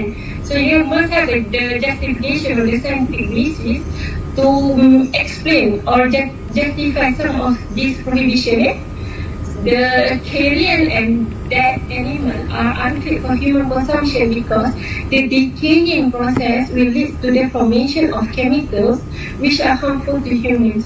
So kenapa sebenarnya kita tidak boleh makan bangkai? Sebenarnya proses bangkai itu mati akan menghasilkan satu chemical yang berbahaya kepada manusia. So blood, why about blood? Blood is drained from the body, contains harmful bacteria, product of metabolism and toxin. So it's good kalau people ask you, kenapa Islam ni zalim sembelih haiwan? Okay? So as mungkin Dr. Izzah sebagai doktor mungkin boleh jawab lah kenapa kita pergi hospital doktor nak ambil darah. Dan dalam darah ada apa? Oh, ada banyak. Kita ada banyak cells, chemicals. So from blood itself sebenarnya ada banyak all the good harmful bacteria and semua majority of the disease you can check through the blood so this is why actually we did the slaughter for the animal slaughter. Actually we want to flush out all the harmful bacteria from the blood keluar.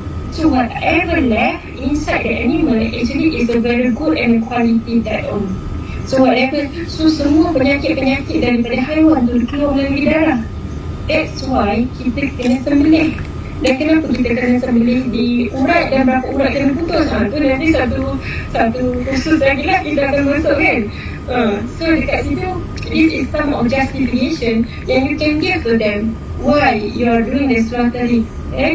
Isn't the slaughtering is menyakitkan apa semua, tapi this is you want to mention about the blood. Kalau swine blood serve as a vector for pathogenic worm to enter the human body. Okay, normally lah bila kita talk about the swine, those people yang rasakan swine kita bukan swine macam dulu-dulu yang ada kuman sini. Kita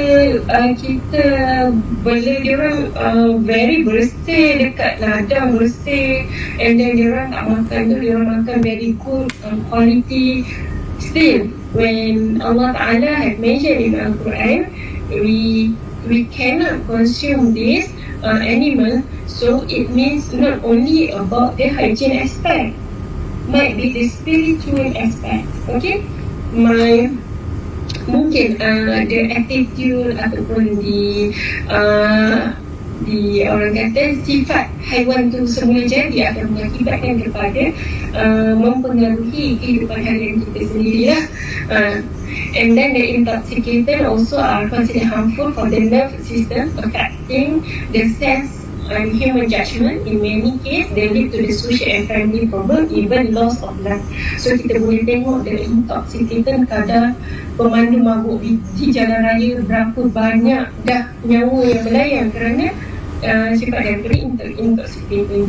So these are some scientific evidence that we can learn and to explain much more further for those who doesn't understand why we need this kind of halal food. Okay, these are some concept of halal and thayyib lifestyle.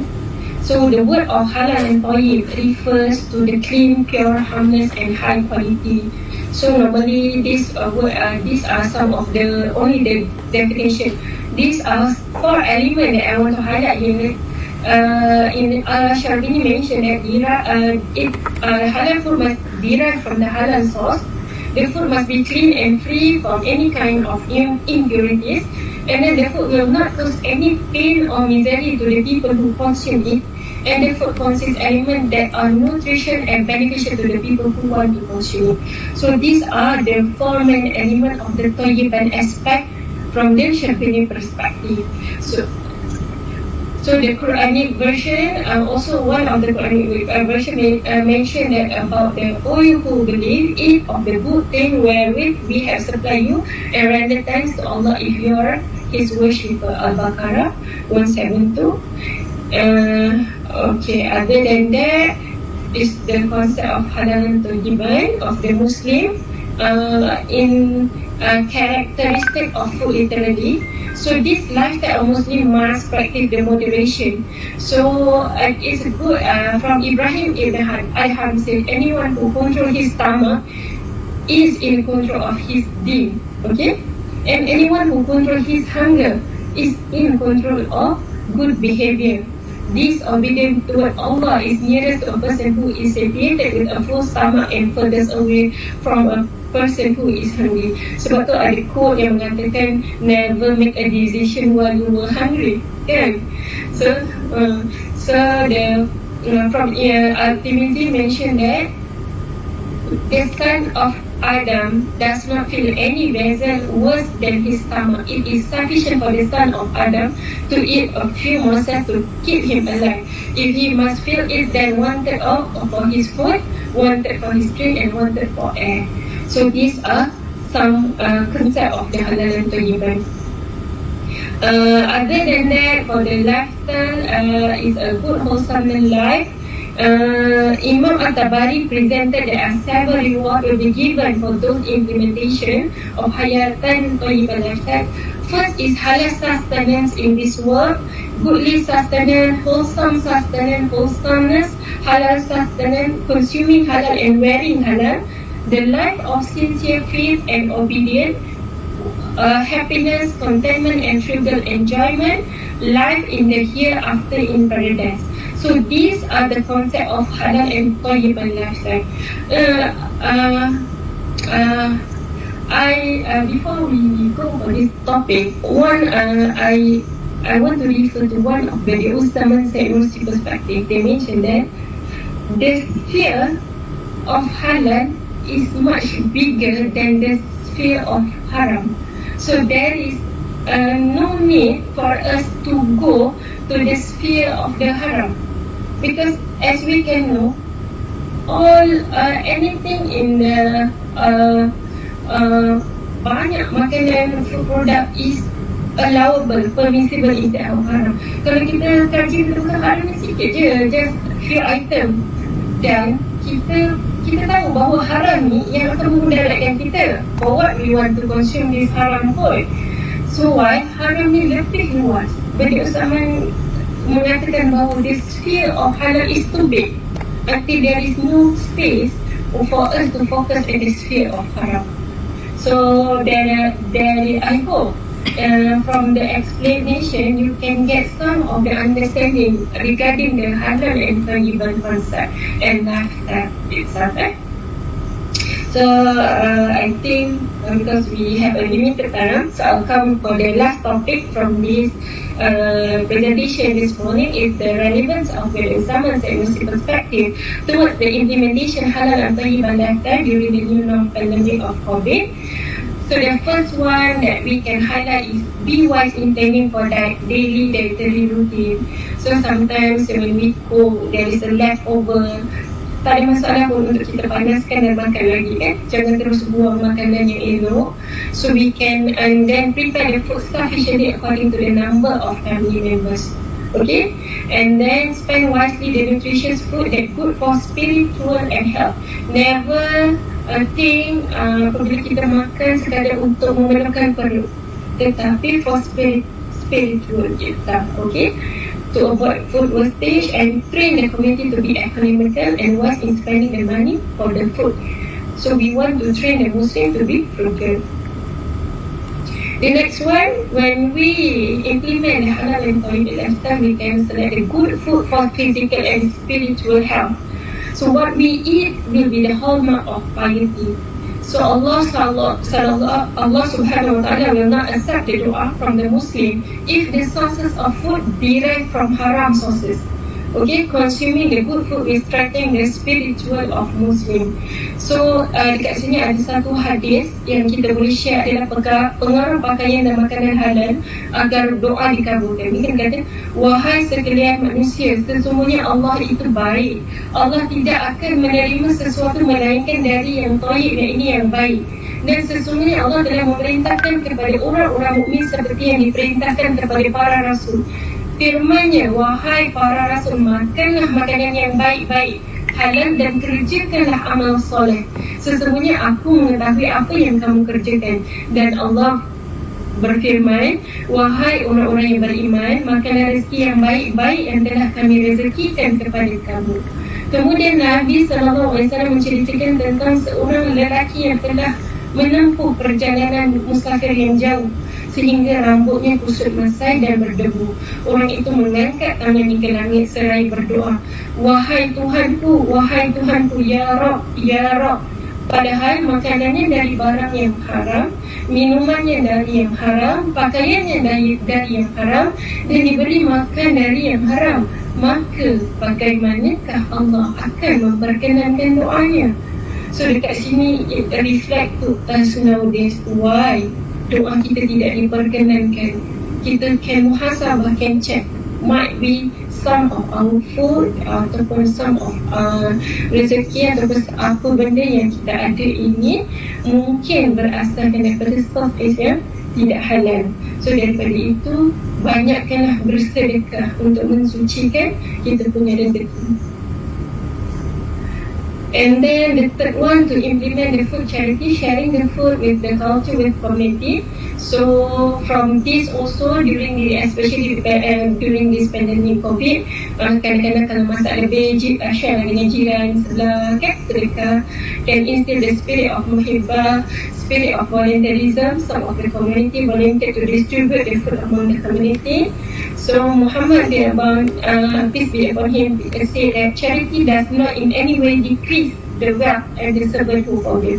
Allah adds to his respect, and the one who shows humility, Allah elevates him in the estimation of the people.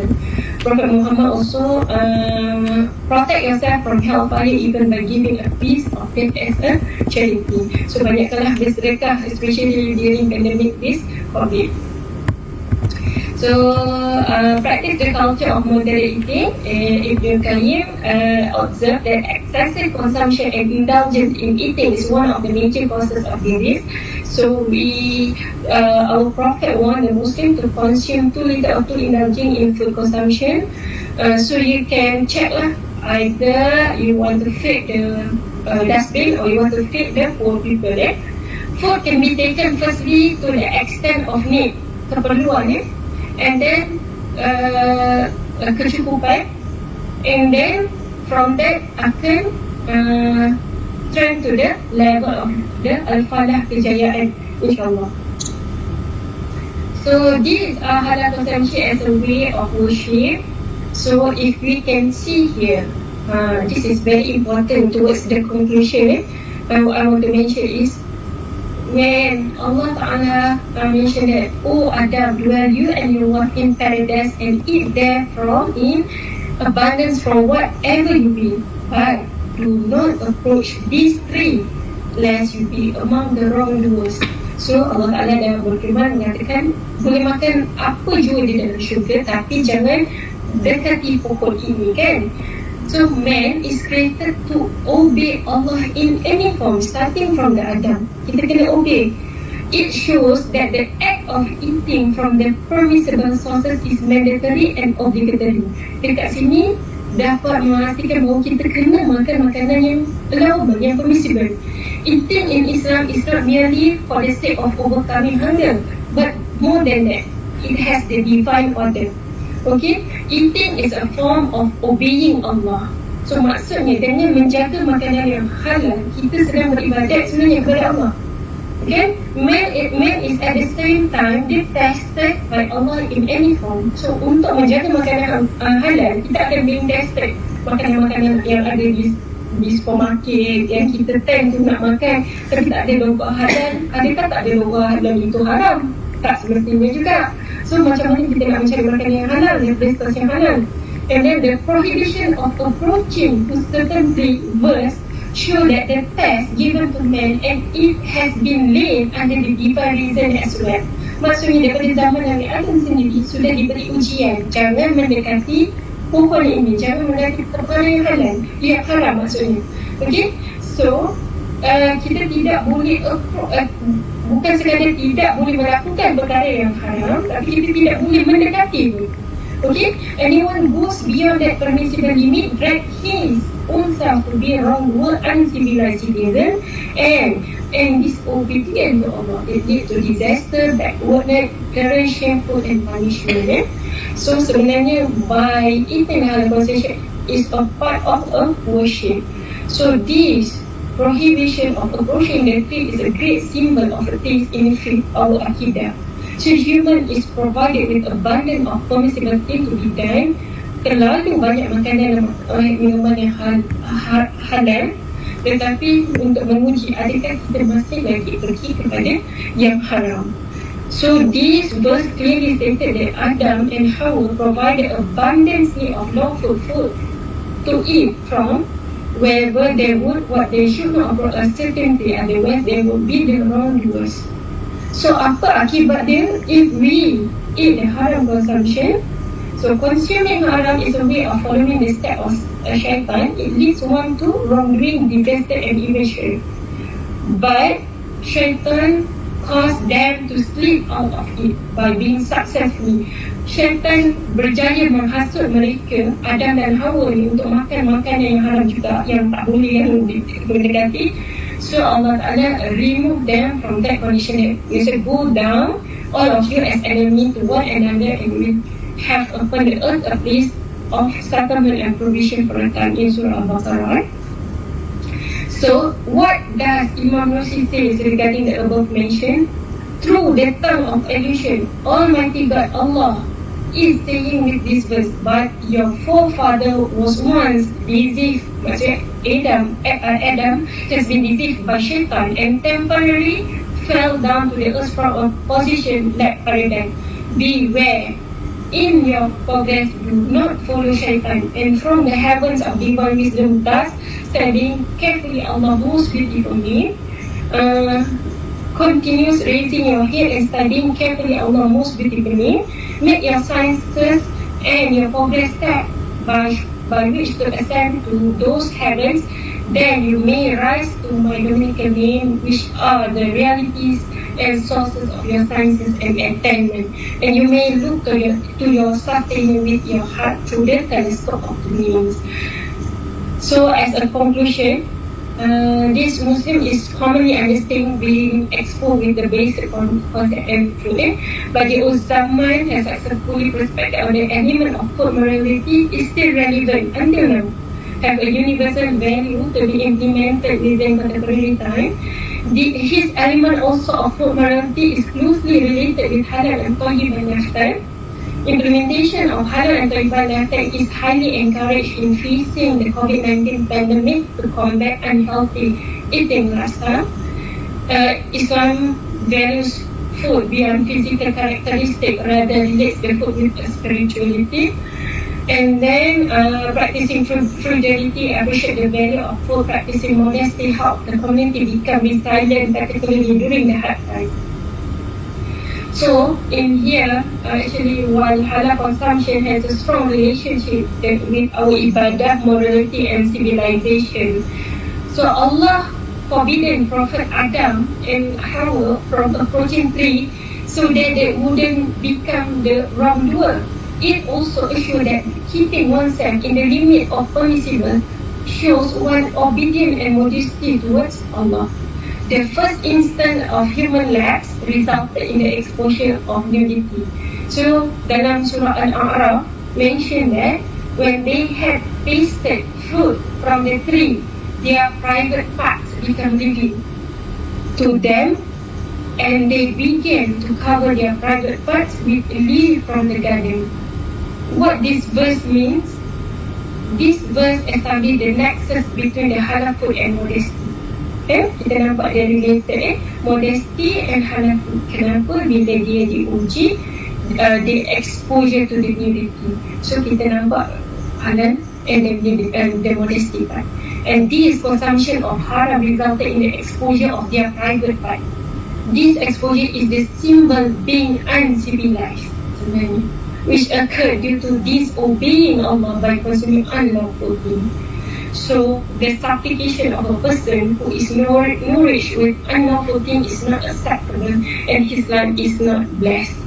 and any effort to be civilized will be, as have been stated by Imam Nursi, that the basis of the advancement of civilization of a nation is still to the Lord's guidance. Hence, once his guidelines are neglected and not anymore followed, there will be no civilization on earth. So therefore, we can relate all this halal modesty left with the Bediuzzaman scientific perspective. With that, I will acknowledge dedication to Siti Jamil Muhammad Shukri as their dedication and contribution towards this journey together with me. So may Allah reward and grant you abundantly, insyaAllah. So that's all from me. Okay, terima kasih Dr. Nurul. Okay, I think that was a really good sharing session of knowledge and so many things to reflect and talk about bila kita bercakap pasal halal tauhiban. Saya buka Q&A kepada para peserta ataupun para pendengar kita pada pagi ini. If you have any questions to ask Dr. Nurul or any comments, bolehlah angkat tangan ataupun tulis di ruangan chat. So ada apa-apa soalan ke daripada para peserta, para pendengar kita pada pagi ini? Saya open for question.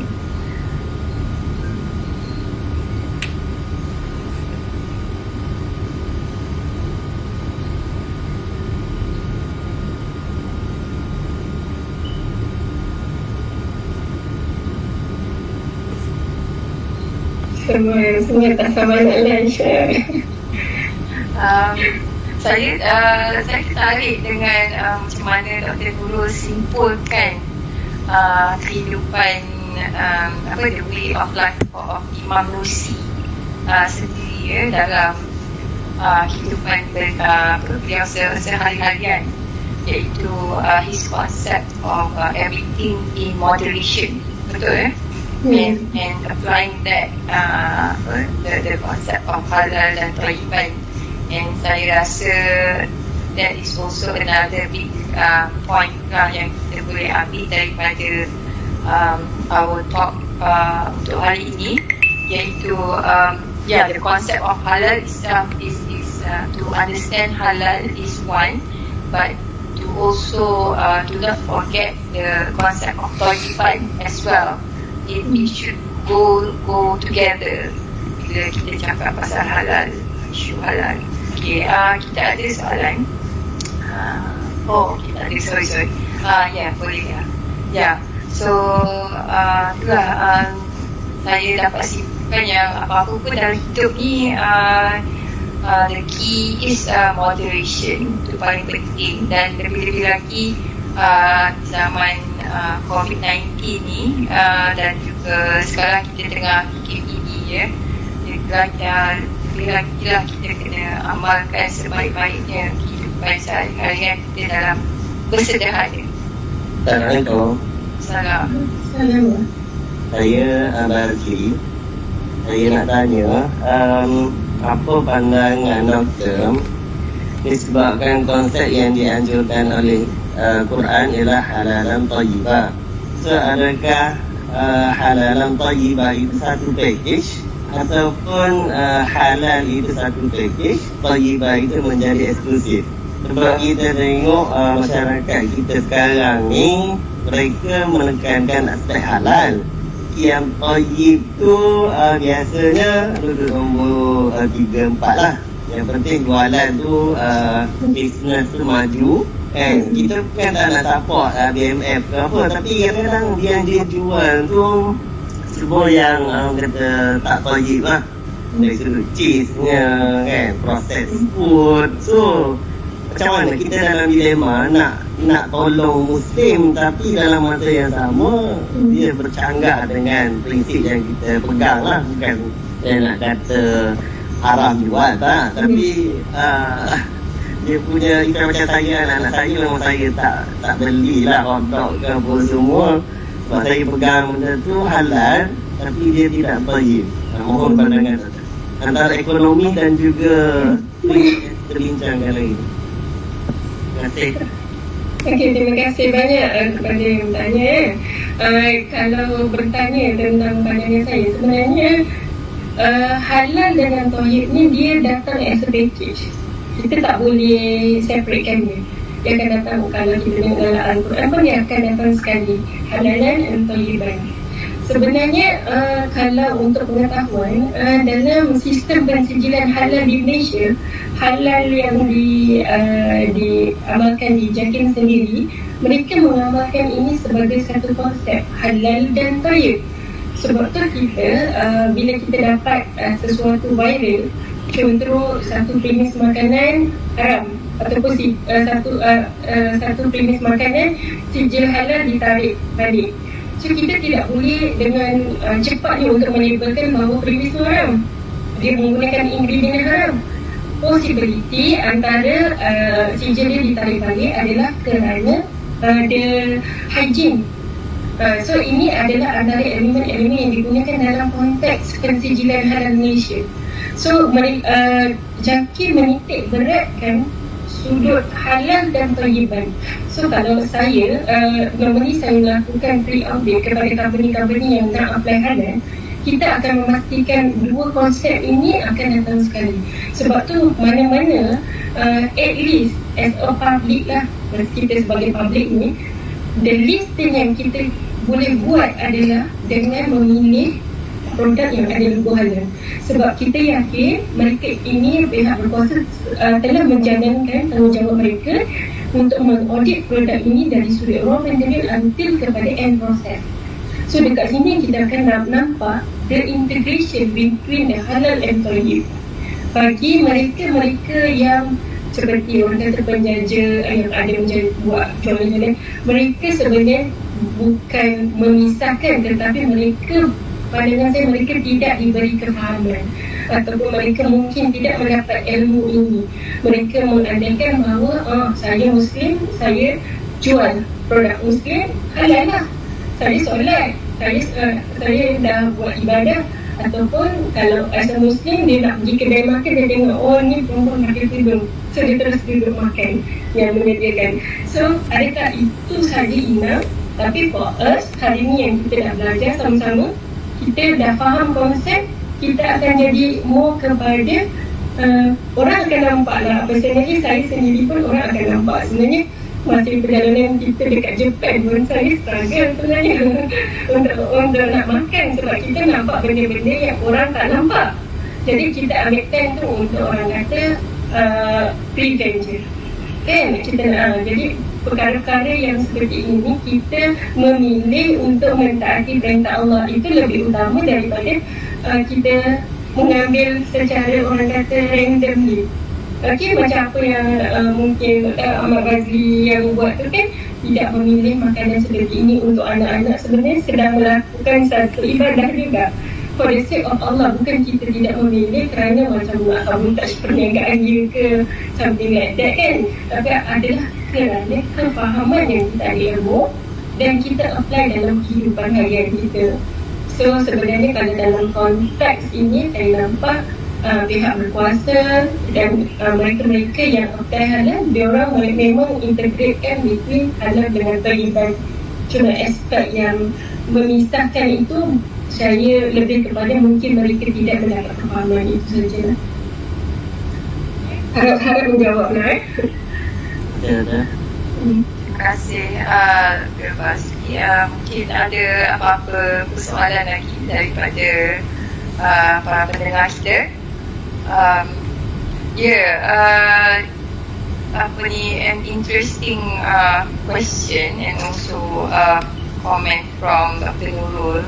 I think bila kita cakap pasal produk ke atau makanan ke, most of the time orang akan kata dia halal endorsed by JAKIM kan, tapi it goes back to the awareness of bila ada logo JAKIM tu, insyaAllah is halal dan thayyiban sekali. So the awareness, macam tadi Dr. kata, kefahaman halal thayyiban tu, rasanya kita perlu perluaskan konsep pemahaman halal thayyiban itu sebagaimana yang kita telah dengar pada hari ini. Okey, bagus, terima kasih. Ada apa-apa soalan lagi ke ataupun pandangan yang nak dikongsi daripada peserta kita?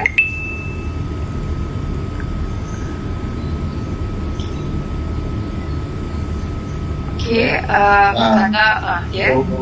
Salam. Dr. Nurul, saya saja nak tanya. Jadi pandangan Dr. Hidayah tentang manual prosedur persediaan halal yang baru yang diorang tengah, yang sekarang lah, yang terkini dari sudut sekarang membantu yang macam tadi ceritakan yang makcik-makcik dekat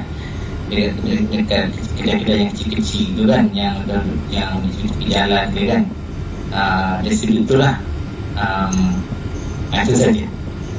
Terima kasih. Okay. It's good sebenarnya. JAKIM dah implement Malaysian Halal Management System. Okay, Malaysian Halal Management System yang terbaru ni sebenarnya dia lebih, orang kata lebih fokus kepada dibagi kepada dua. Satu, small and micro industry, satu lagi kepada macro and multinational industry. So bagi yang small and macro ni, mereka dah implement satu, we call it internal halal committee system. Okay, SSI, untuk membantu mereka ini untuk implement halal in terms of dari sudut penjaja kecil ni. Sebenarnya sangat membantu. Sebab before this kita tak ada, orang kata, specific requirement macam ni. So people tend to macam buat sesuka hati, tidak ada guideline, tidak ada apa kan. Tapi MHMS yang terbaru ni sebenarnya banyak membantu kepada, especially for those yang daripada small and micro industry tu lah. So it's good untuk kita implement since it's new.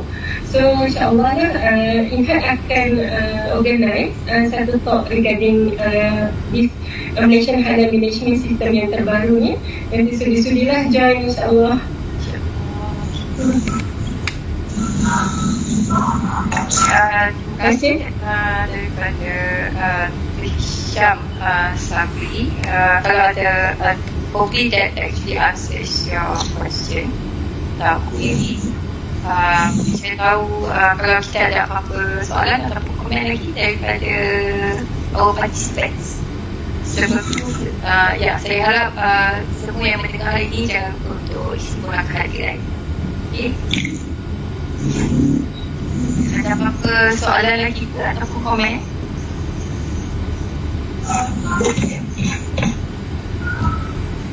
Okay, saya rasa if tak ada apa-apa komen lagi, kita pun dah masuk ke 12.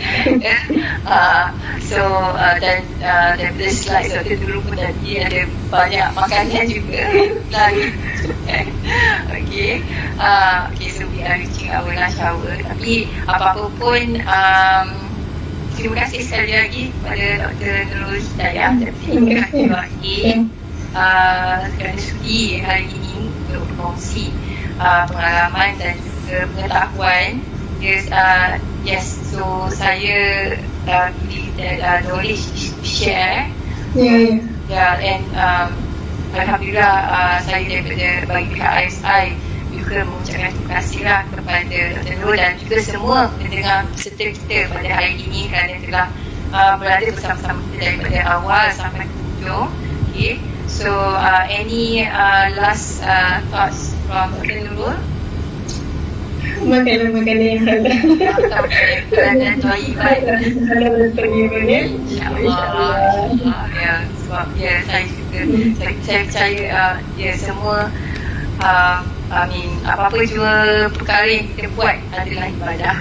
So dan that also involves our eating practices as well. Okay, untuk menunjukkan kita beribadah kepada Allah SWT. Oh, sekejap ya. And nampaknya ada peserta yang mengangkat tangan. Assalamualaikum. Saya Penaiza. Doktor, saya cuma nak tanya, borang kehadiran tu kat mana? Daripada tak mungkin lagi. Okey.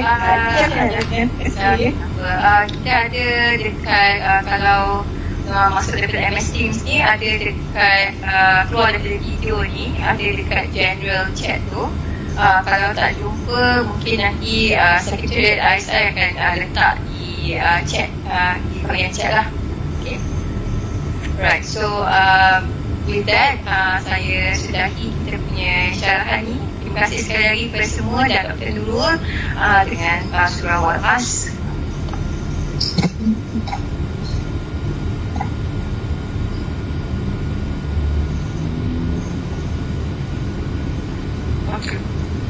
Okay, so terima kasih banyak dan salam Jumaat semua.